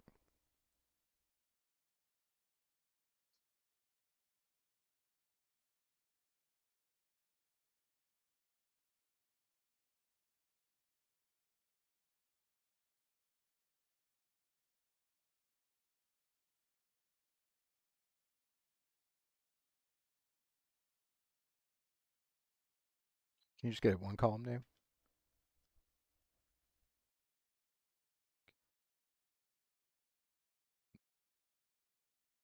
Let's see here. For each loop, let's just see if this works. It's equal to key name.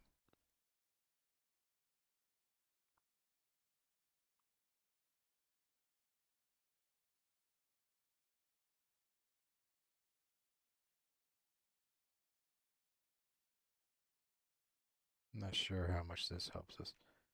Let's see here.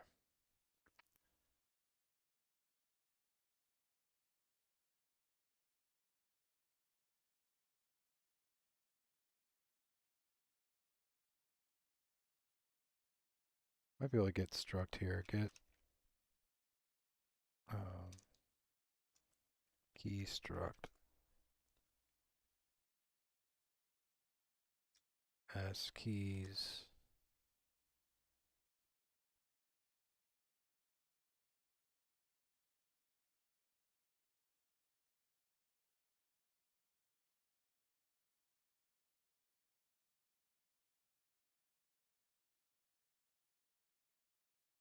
Well, maybe I don't need it. Maybe I can just get the data table here.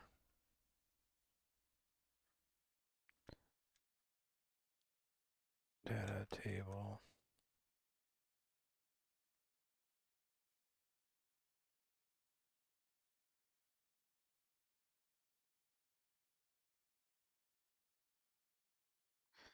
I don't know how much performance this is. Key data table.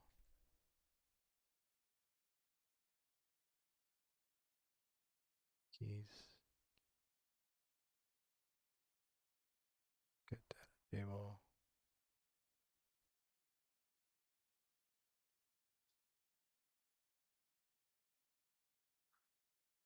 Utilities.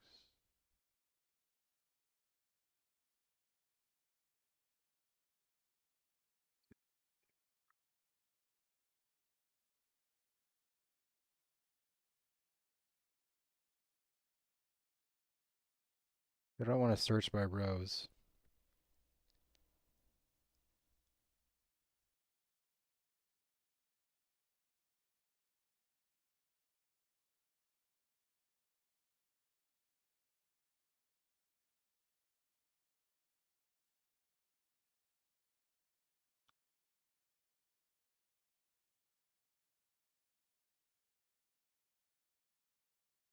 Okay, this is how you do it. All right.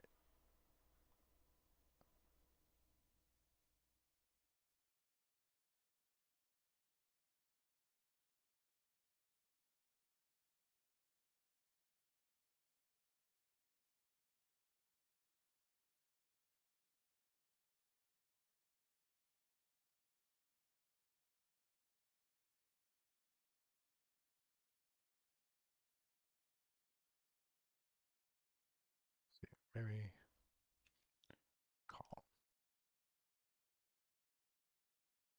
1 second here.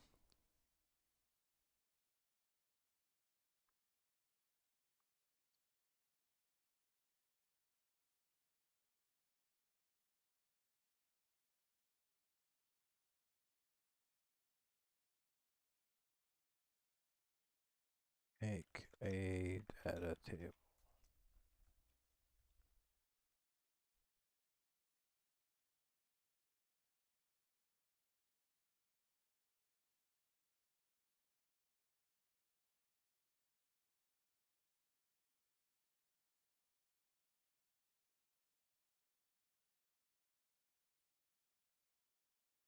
All right.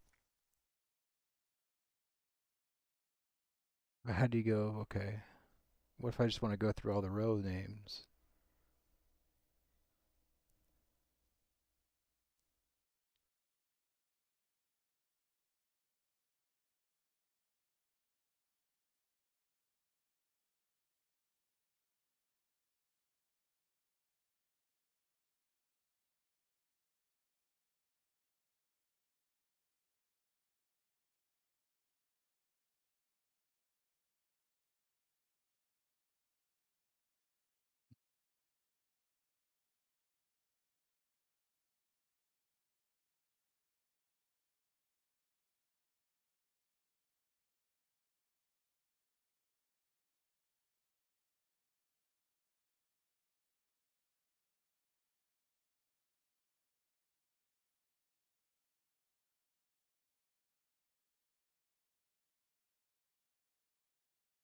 Can I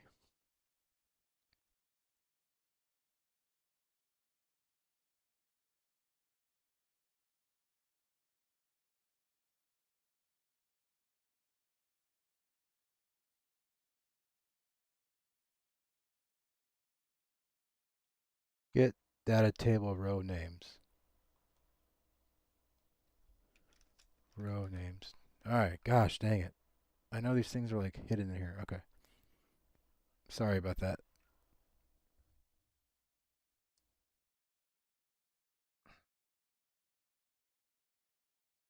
And let's see here. For each.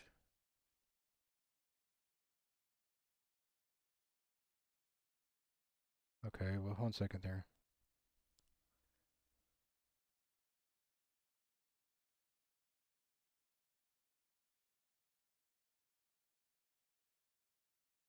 Okay. And then we get the row name this way.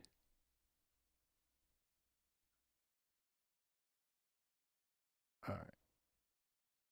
There we go. And then we check if the key name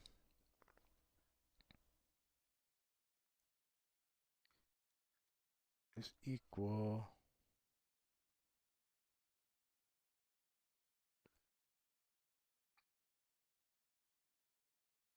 Okay.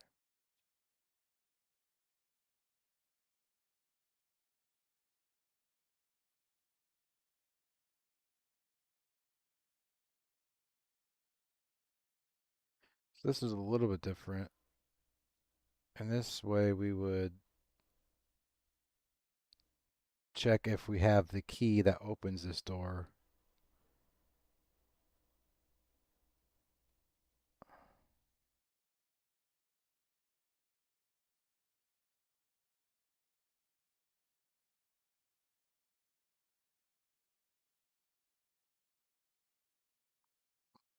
Do this. No, we don't need to do that. We can just for each loop here.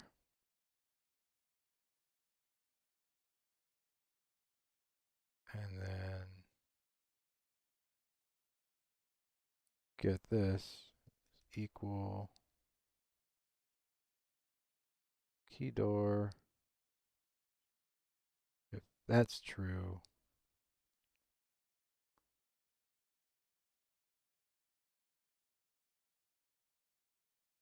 okay. So hold up.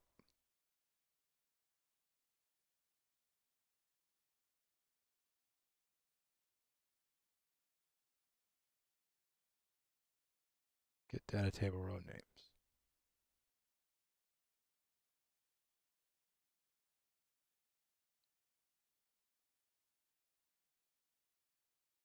That's keys.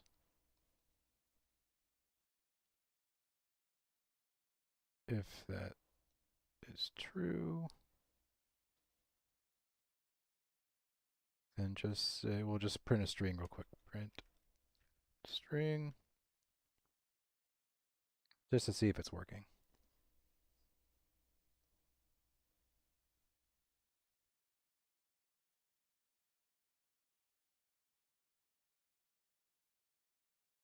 Let's destroy it there. end string would be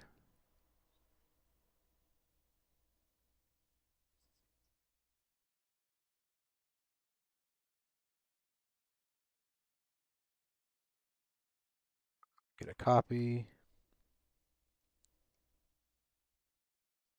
for this. So it's the same index because the way we set it up is index 1, room 1, index 2, room 2, or 0, 1, whatever. All right, now let's test it.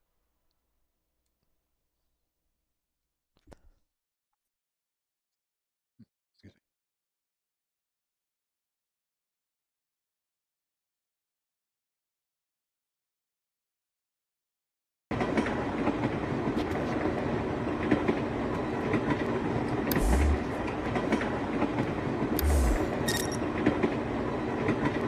Thing is this is going to unlock more than one.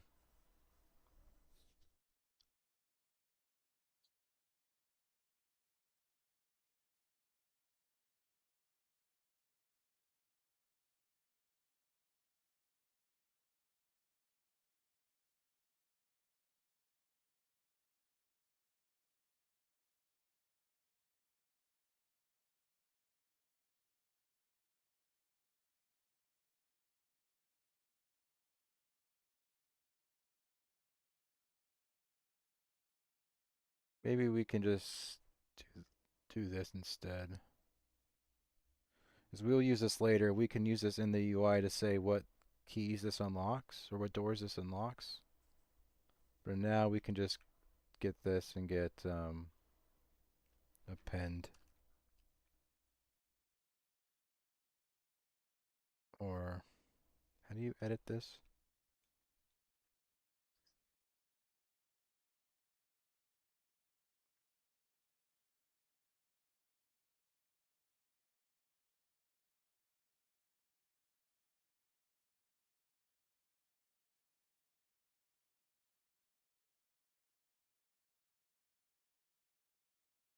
Let's look at this one. String behavior. Utilities string. Utilities string.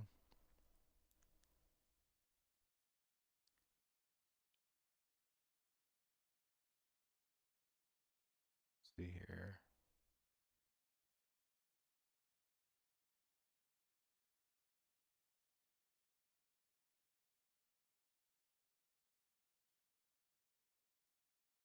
What's the opposite of append?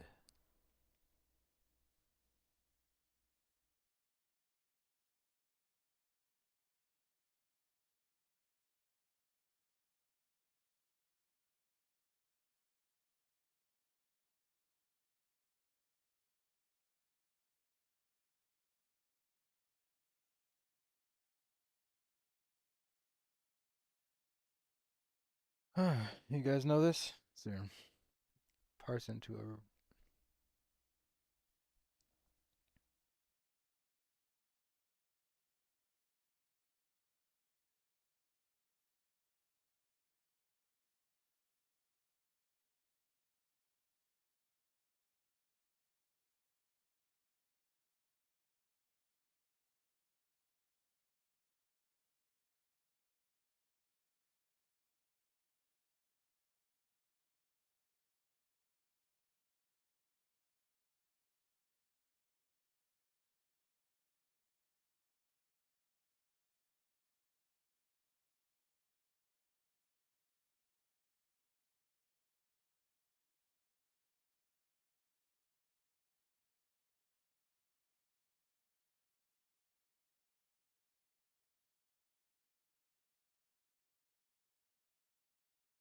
right, that's right. Wow, prepend.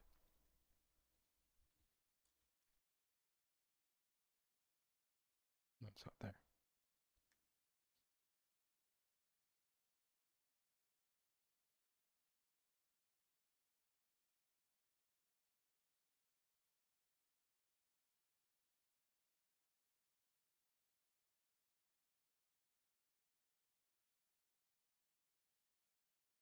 Okay, didn't see prepend though.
Oh, well, whatever. Could just plug this in.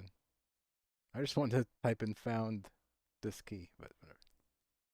I don't want to waste your time.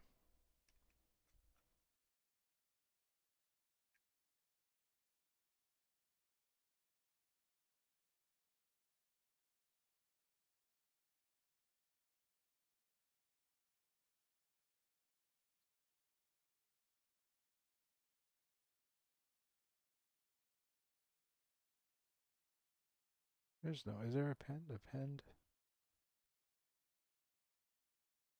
Oh, there. Okay.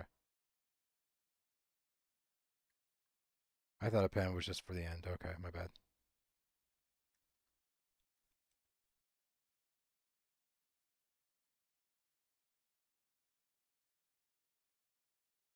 And then you can go into another append.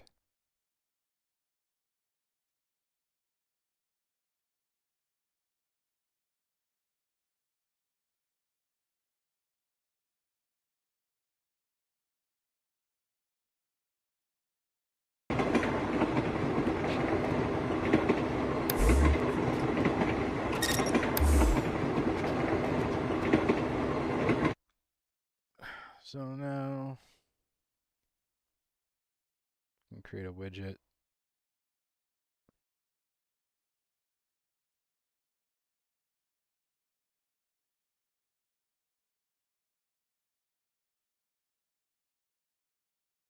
User interface. Widget blueprint. User widget.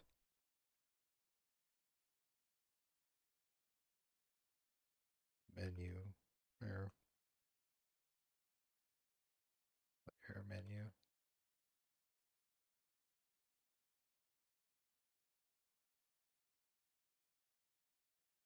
Canvas panel.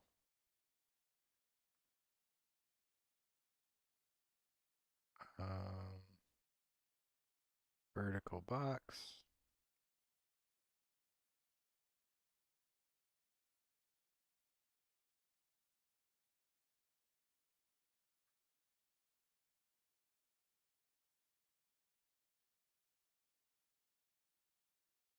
Um,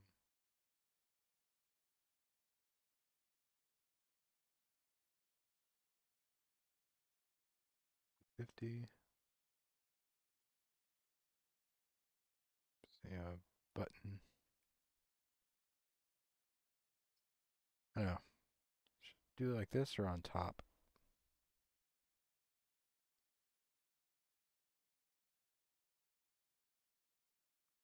Let's get rid of this. Let's do horizontal box instead.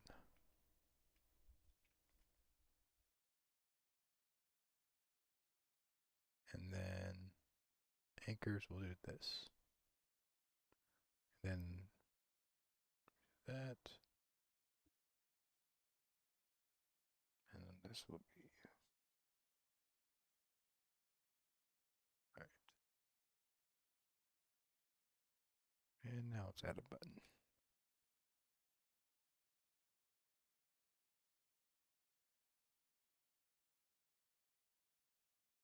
Let's see here.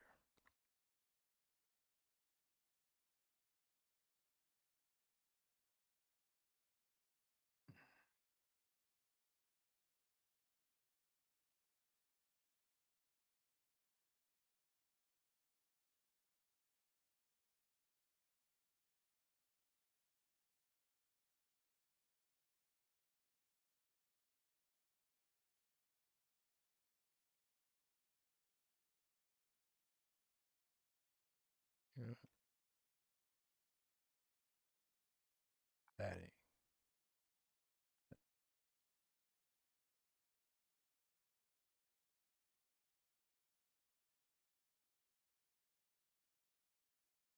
Just now text.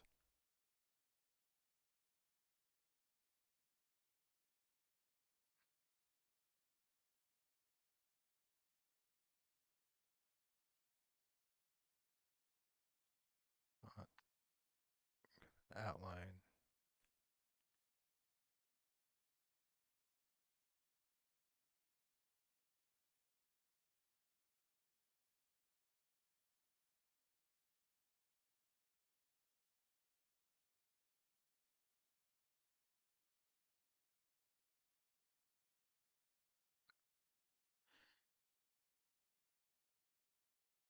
Well, inventory.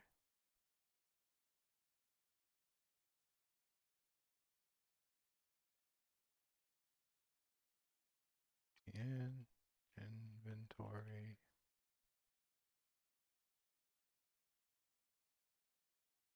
Um,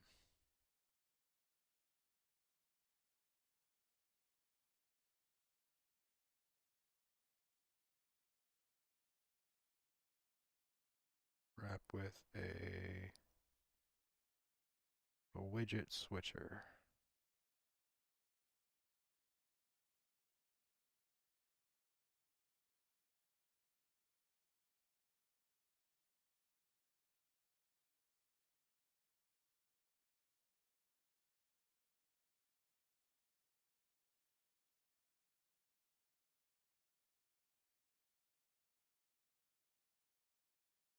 Okay.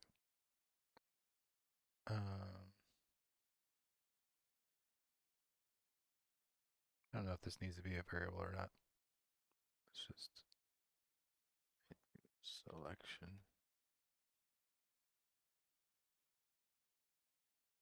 HB.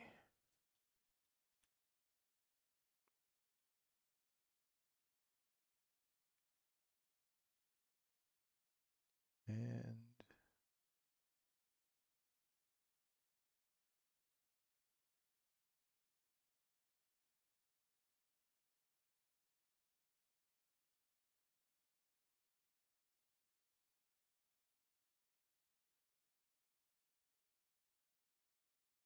you know what?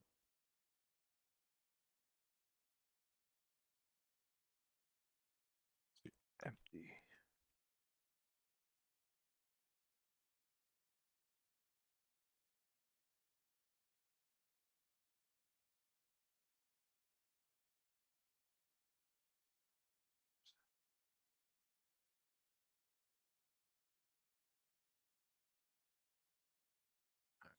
So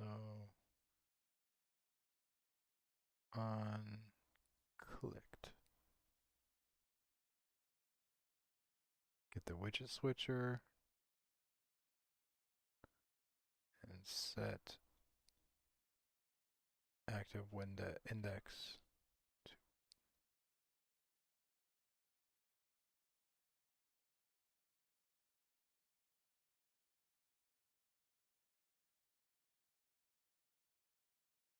then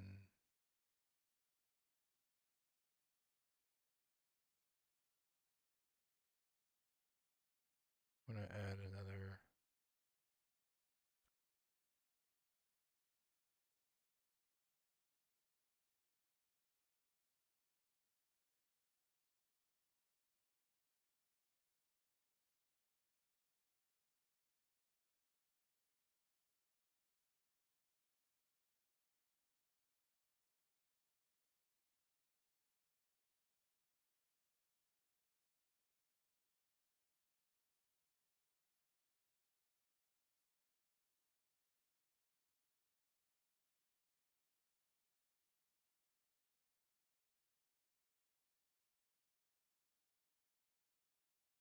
I'm not sure.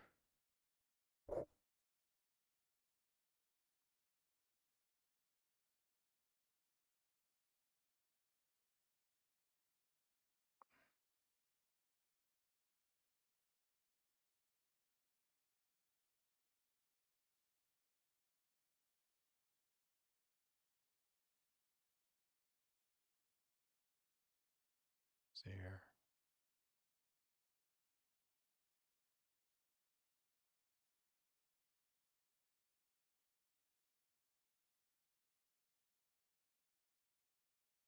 Which switcher should be everything?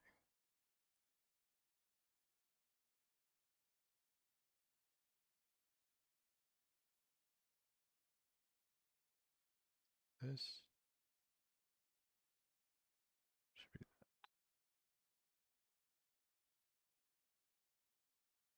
this.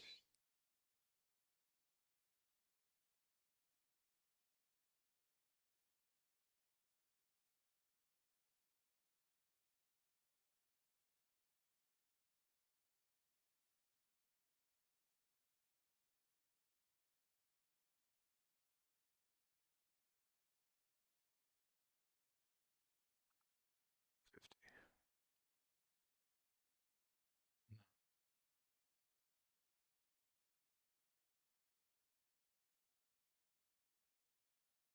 See here.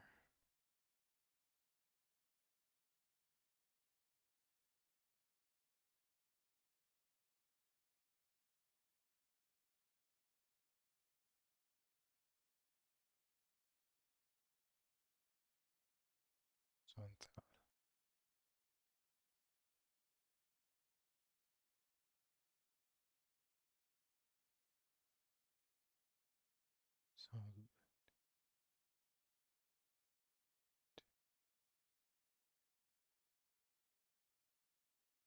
oops.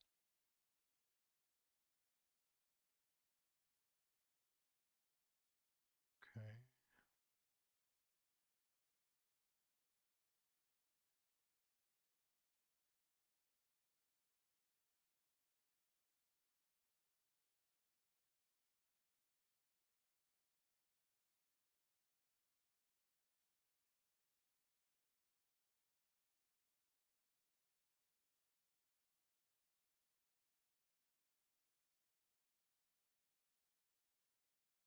Here, just have keys.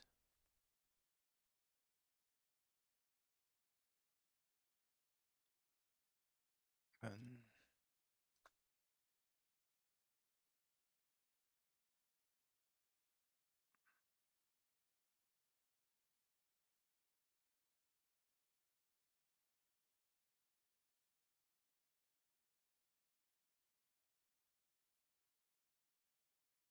so padding. So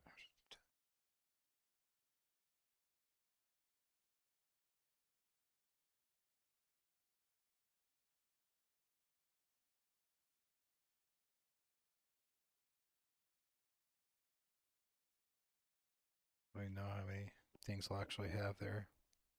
I want keys. I want like diary. I don't know.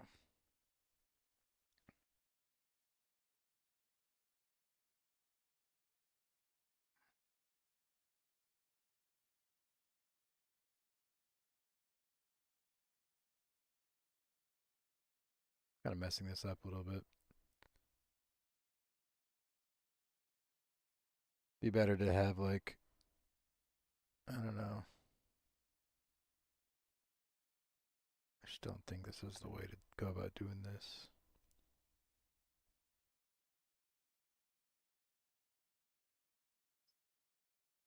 Let's see here.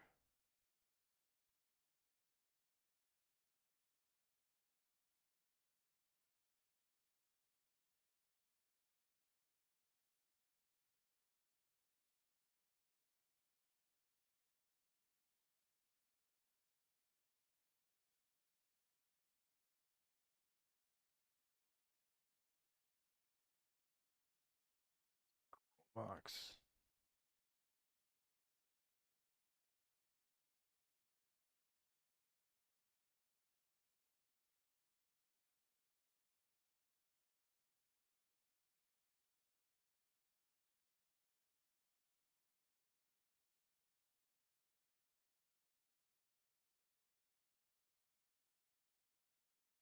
You know, I don't really want the scroll box to be.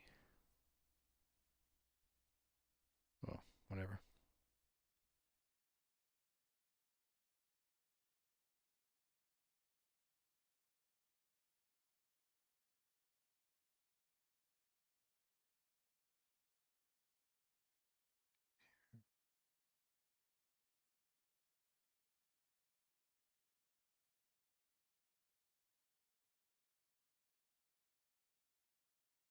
All right.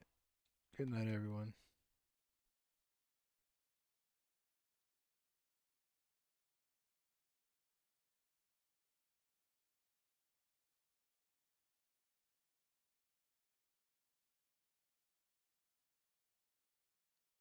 You know what? Here.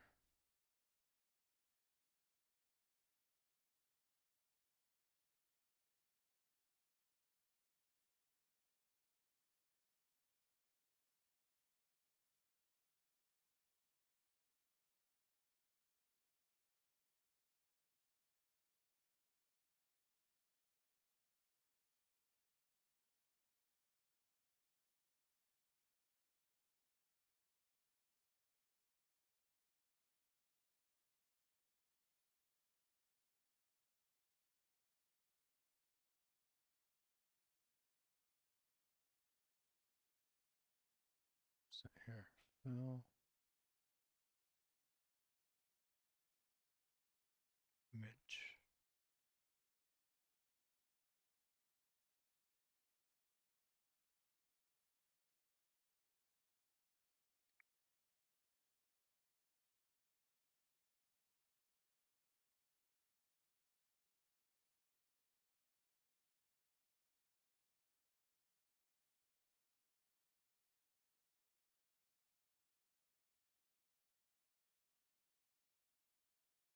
Image.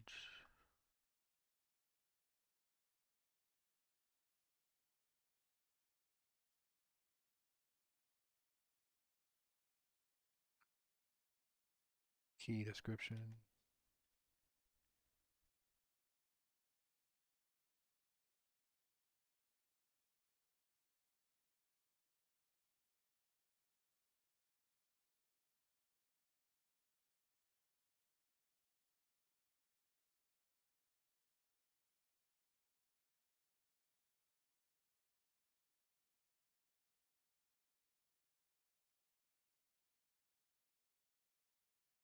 Hello. Key description. Text.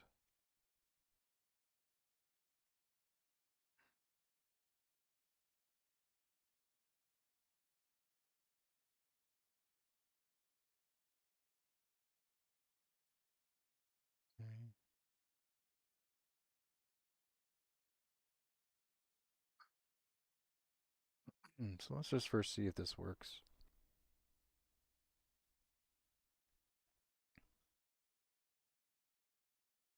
Begin play.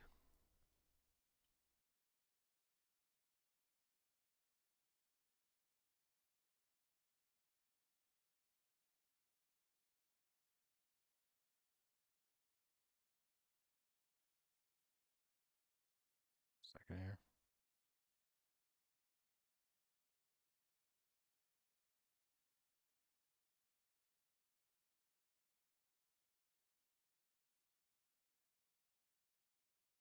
Add a sequence here.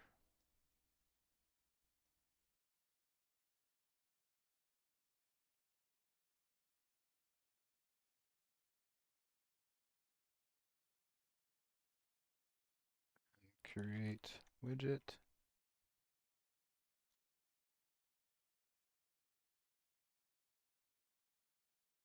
Um, Layer menu.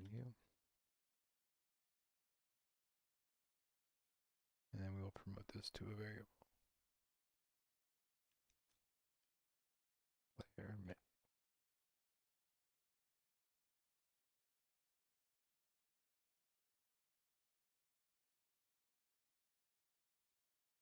Category.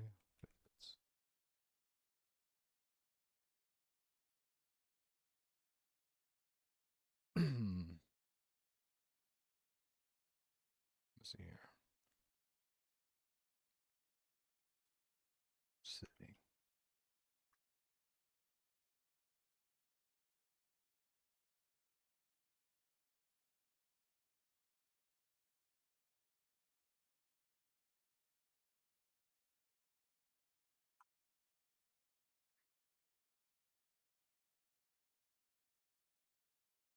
Now we'll just.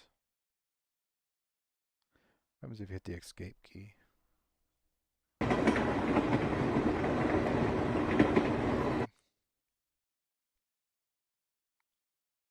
So for now, we'll just use escape key. And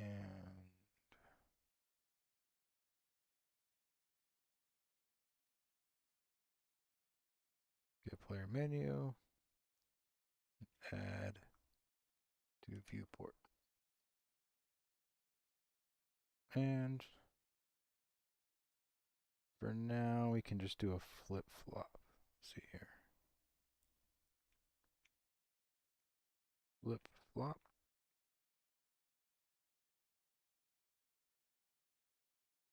A, we will add it. And B, we will remove.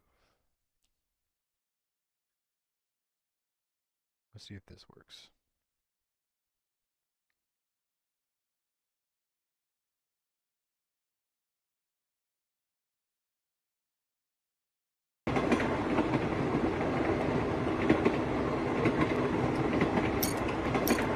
Oh, you know, it's because I put it with a switcher.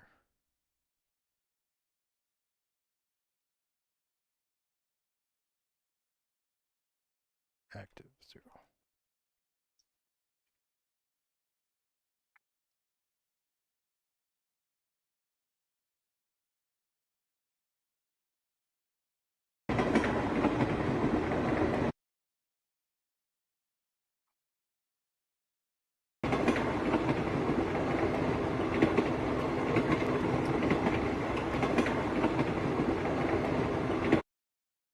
All right.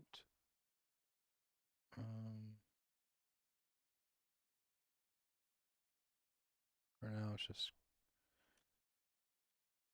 get player controller. You know what I should do is I'm going to want to figure out how to do this with a gamepad.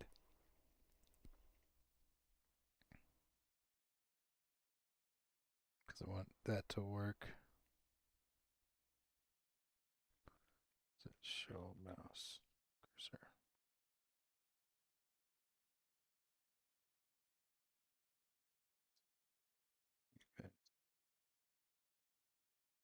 Instruct.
Okay. It's valid.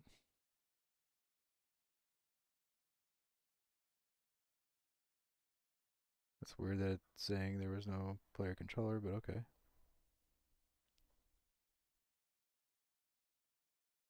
Should always be a player controller.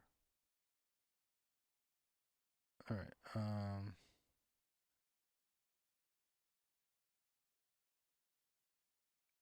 So right now we're just getting the functionality working in here.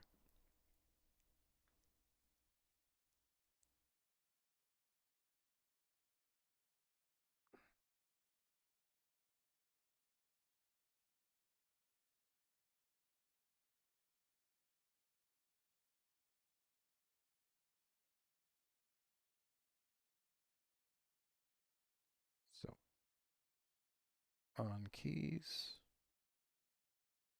on clicked.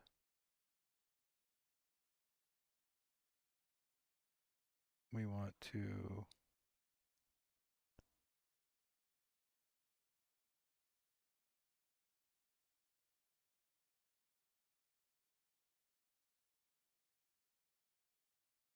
Key information, VB.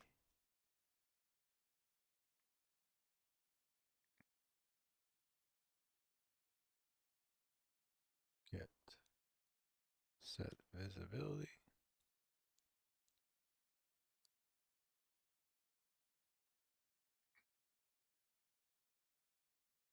And then we want to get the key image. Set brush.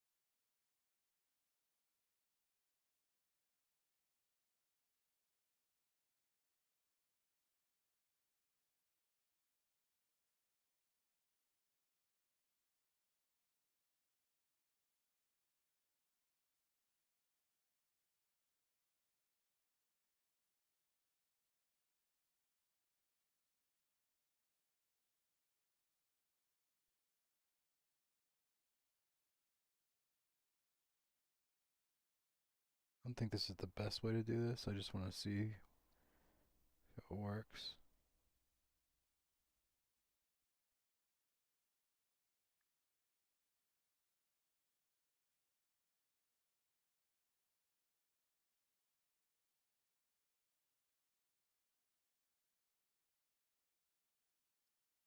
Oh, you know what? So that's we don't get this here. Okay, so what we got to do is we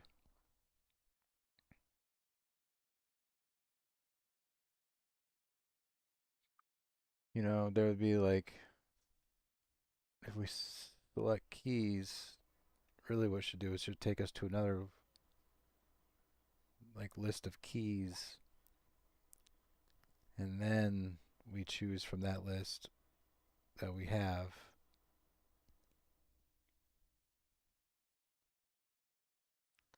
I don't know. For now, let's just do the one key. Let's not even let's clear this.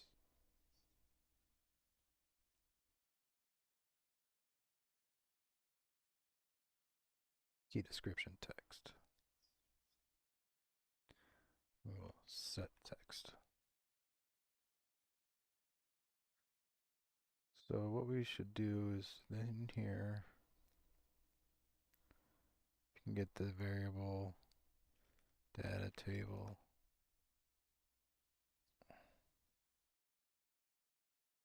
Project reference. Key data table.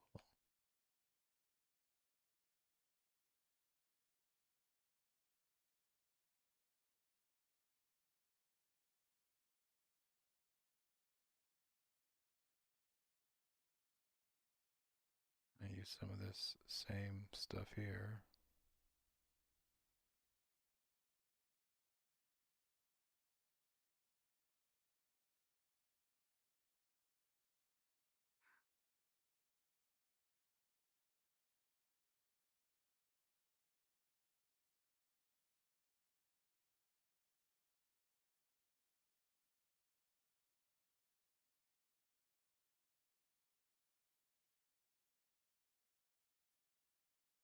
So instead of that, we will have key name.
Um, Gotta kind of change some of this. And I'm getting kind of tired at this point. No, I have 15 more minutes here.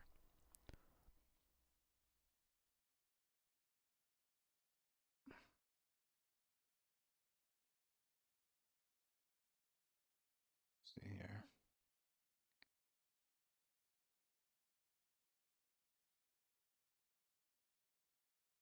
The name.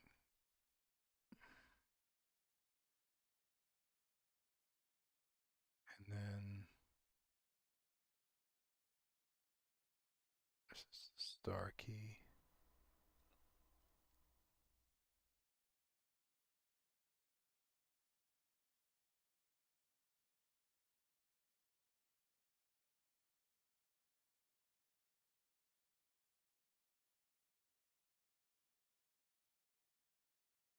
But I would have to change this to star key here.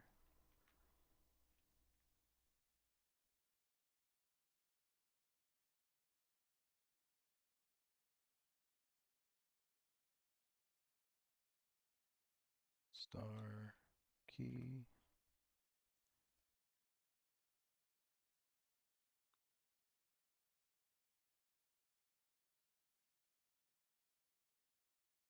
Okay. And then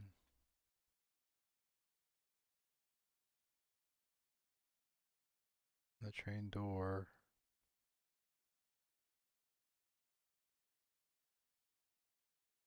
This is what we check here.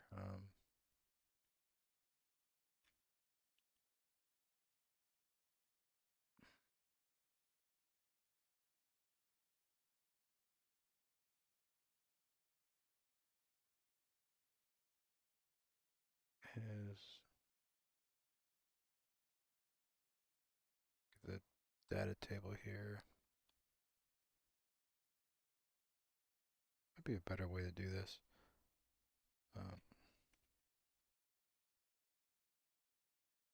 Use.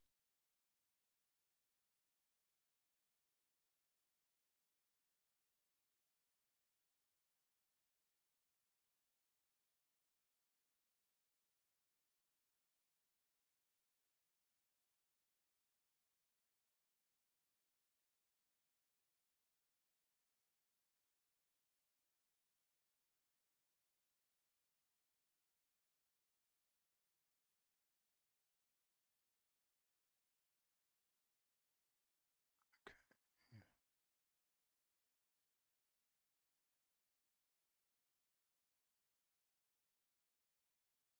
So what we want to do is we want to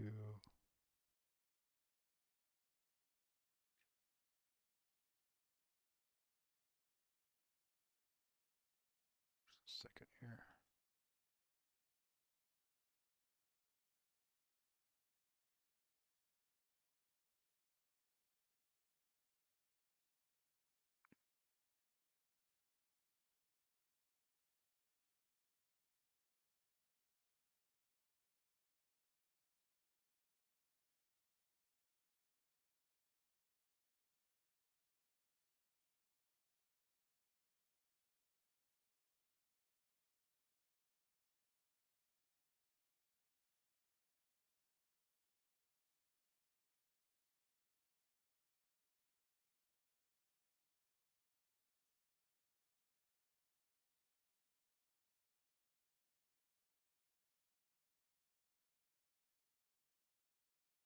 Uh,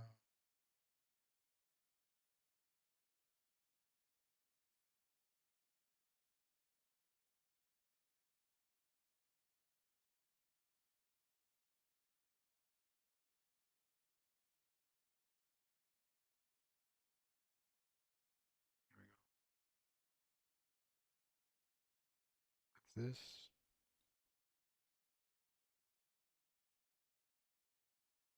Okay.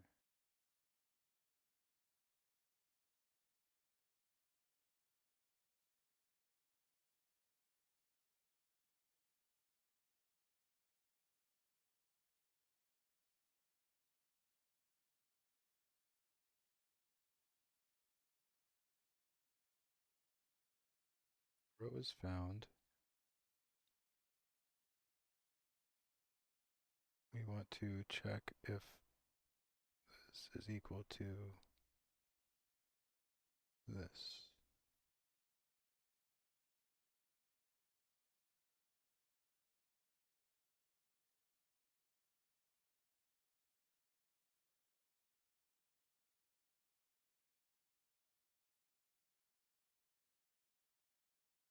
Does that have that key name?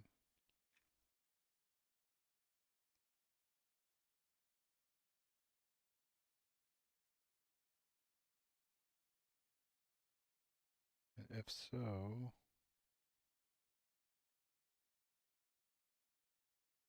does it have... Okay.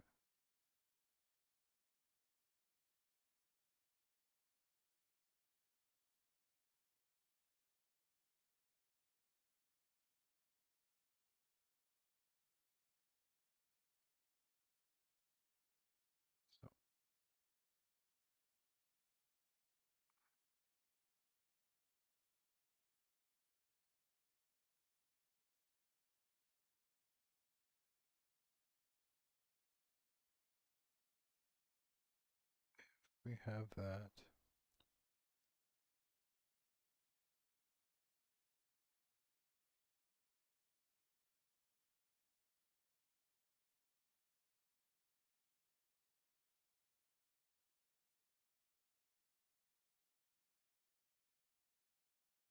For each loop,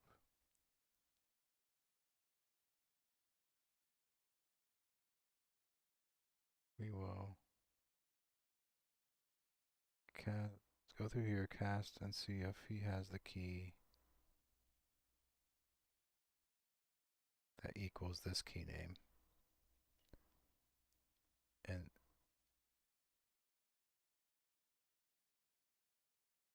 okay, so we got, and then if that's true, we will see if this key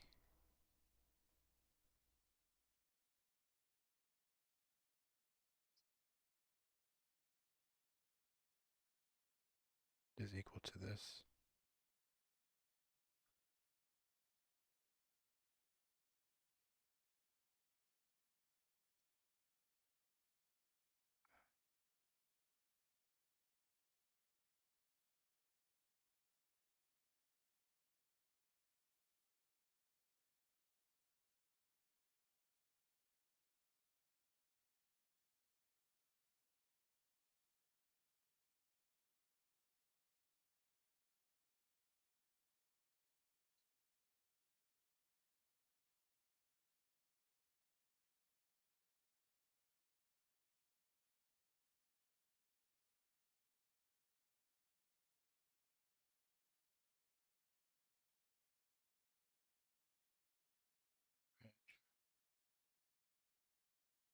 That's true. Set.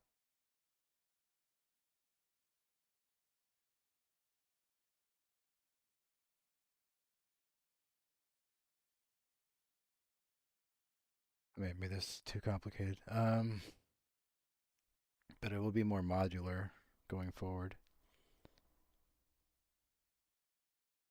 So if it's true, get the row names, and we see if the key in that row, if our character has that key. If he does, we see if that key has rooms that equal this room name. If one of those will equal that, and if true, we set that key to hash key to true. And then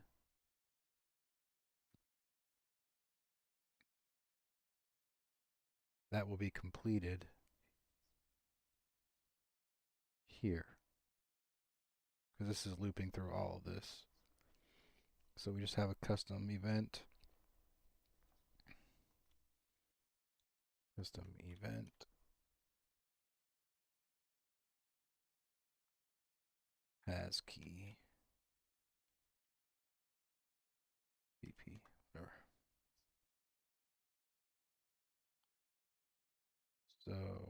get to here, we go branch, has key. If that's true, we call has key BP.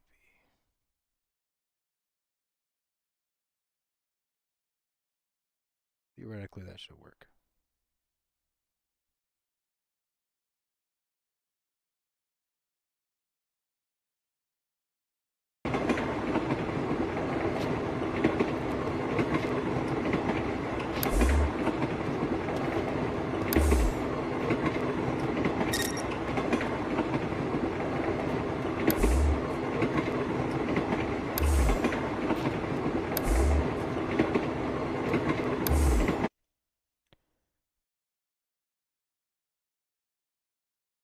It did work. What it didn't do is it didn't tell us this.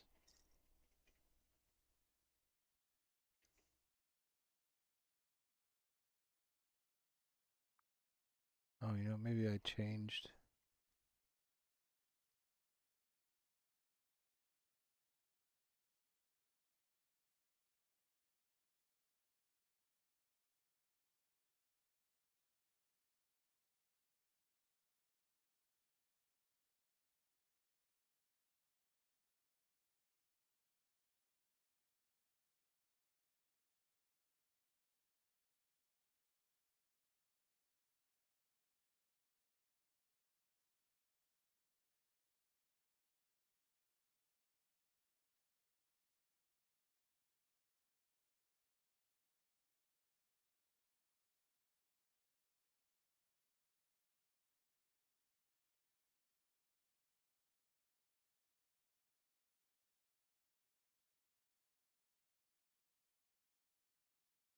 I think I can get rid of this for each loop here. Oops.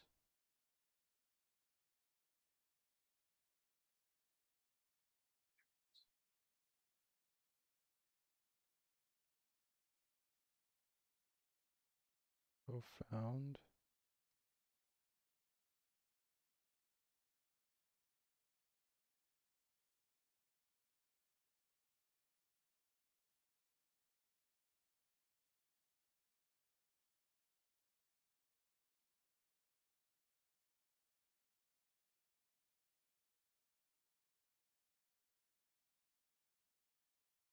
I think I can just do that here.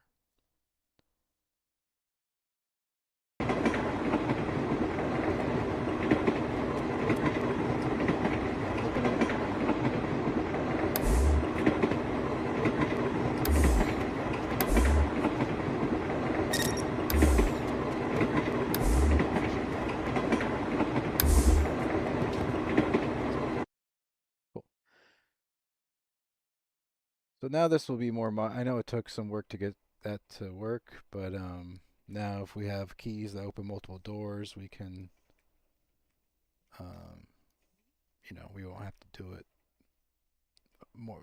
We only had to do it this one time. Now everything will link up. We can just see if our guy has a specific key, and then it will go through this thing to see like what different keys the key will open, or what different rooms the key will open.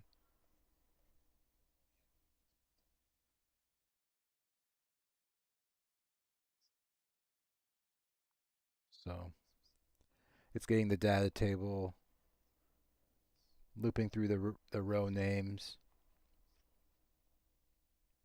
So it gets a row name, for example. So we'll get this row name, key 1, and then it will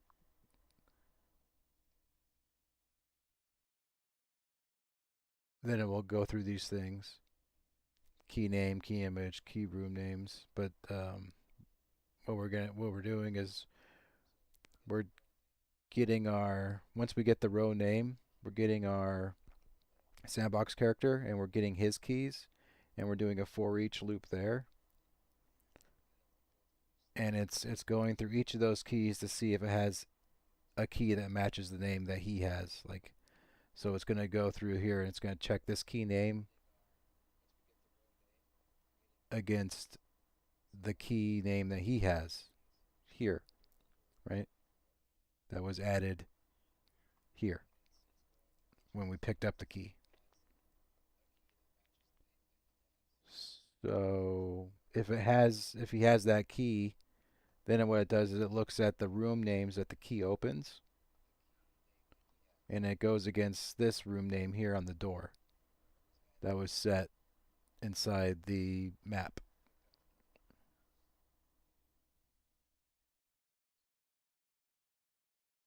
Um, SC1R1 or whatever coding you want to use. And so this key does have that room. And so if it does, if that's true, it will have key to true.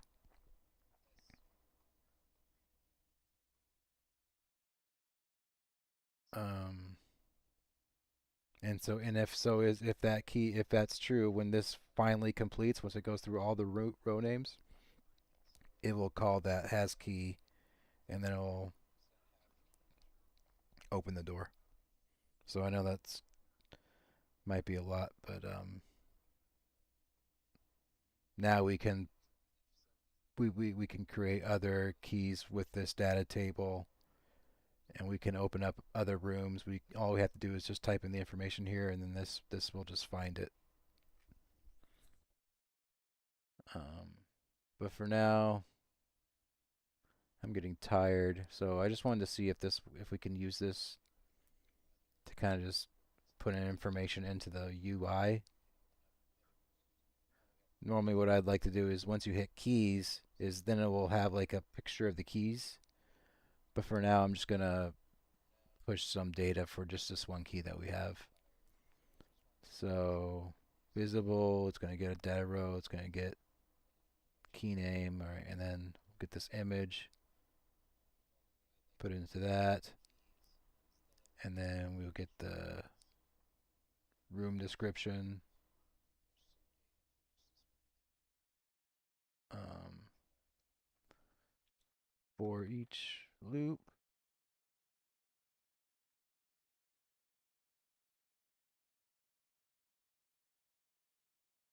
Actually, we don't need to get. We should get rid of this and then have that here. Um,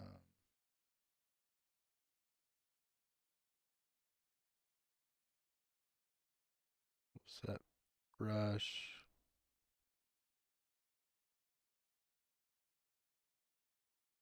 And then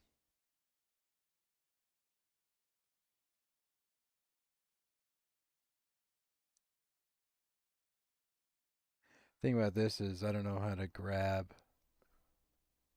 because if there's multiple array elements.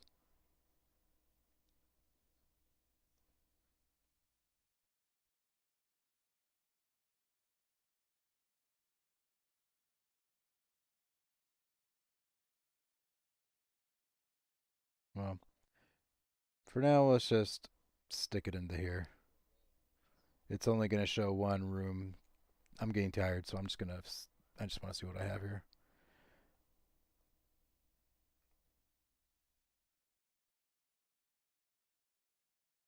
All right. If you hit inventory now, keys now,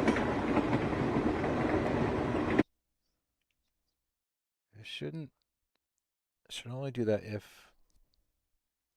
Oh, I forgot to cast to.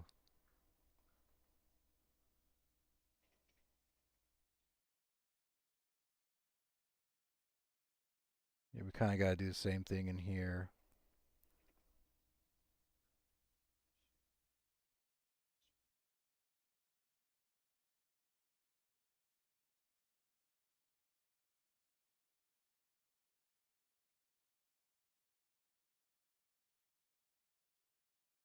Well, I really don't want to get too in the weeds on this right now.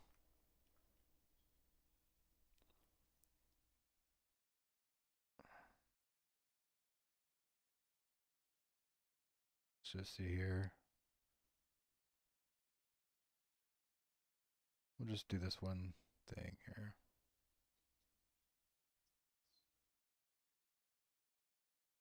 So this is kind of going to do the same thing as we did in the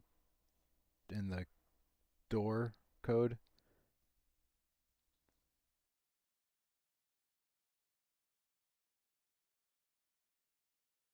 It's going to cycle through his keys, and then we're going to see if we have a key.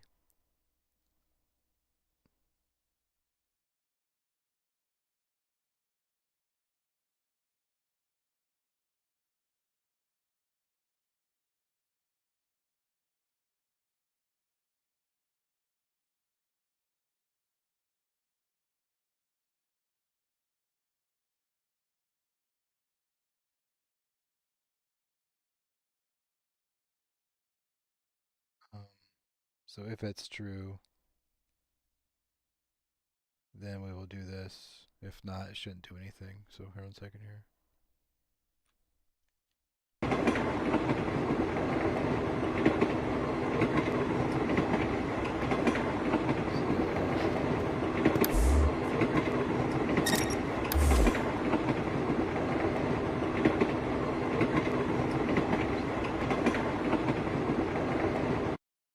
So that's ugly. It's not what I want the end result to look like at all, but the functionality is kind of starting to be there. So yeah, we're kind of getting a key system going. Where we can't open this door, can't open this one, this one. I go and get the key.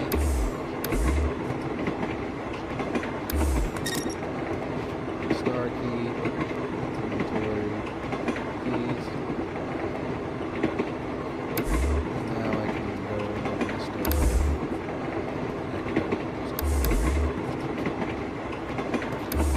So thanks for watching. I hope you learned something.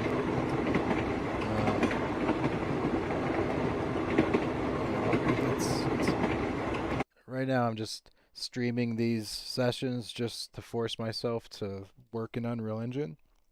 Because if I have myself streaming, I just feel obligated to try to learn more and work more inside Unreal. So thanks for stopping by. I hope you learned something, and thanks for keeping me company while I try to figure stuff out.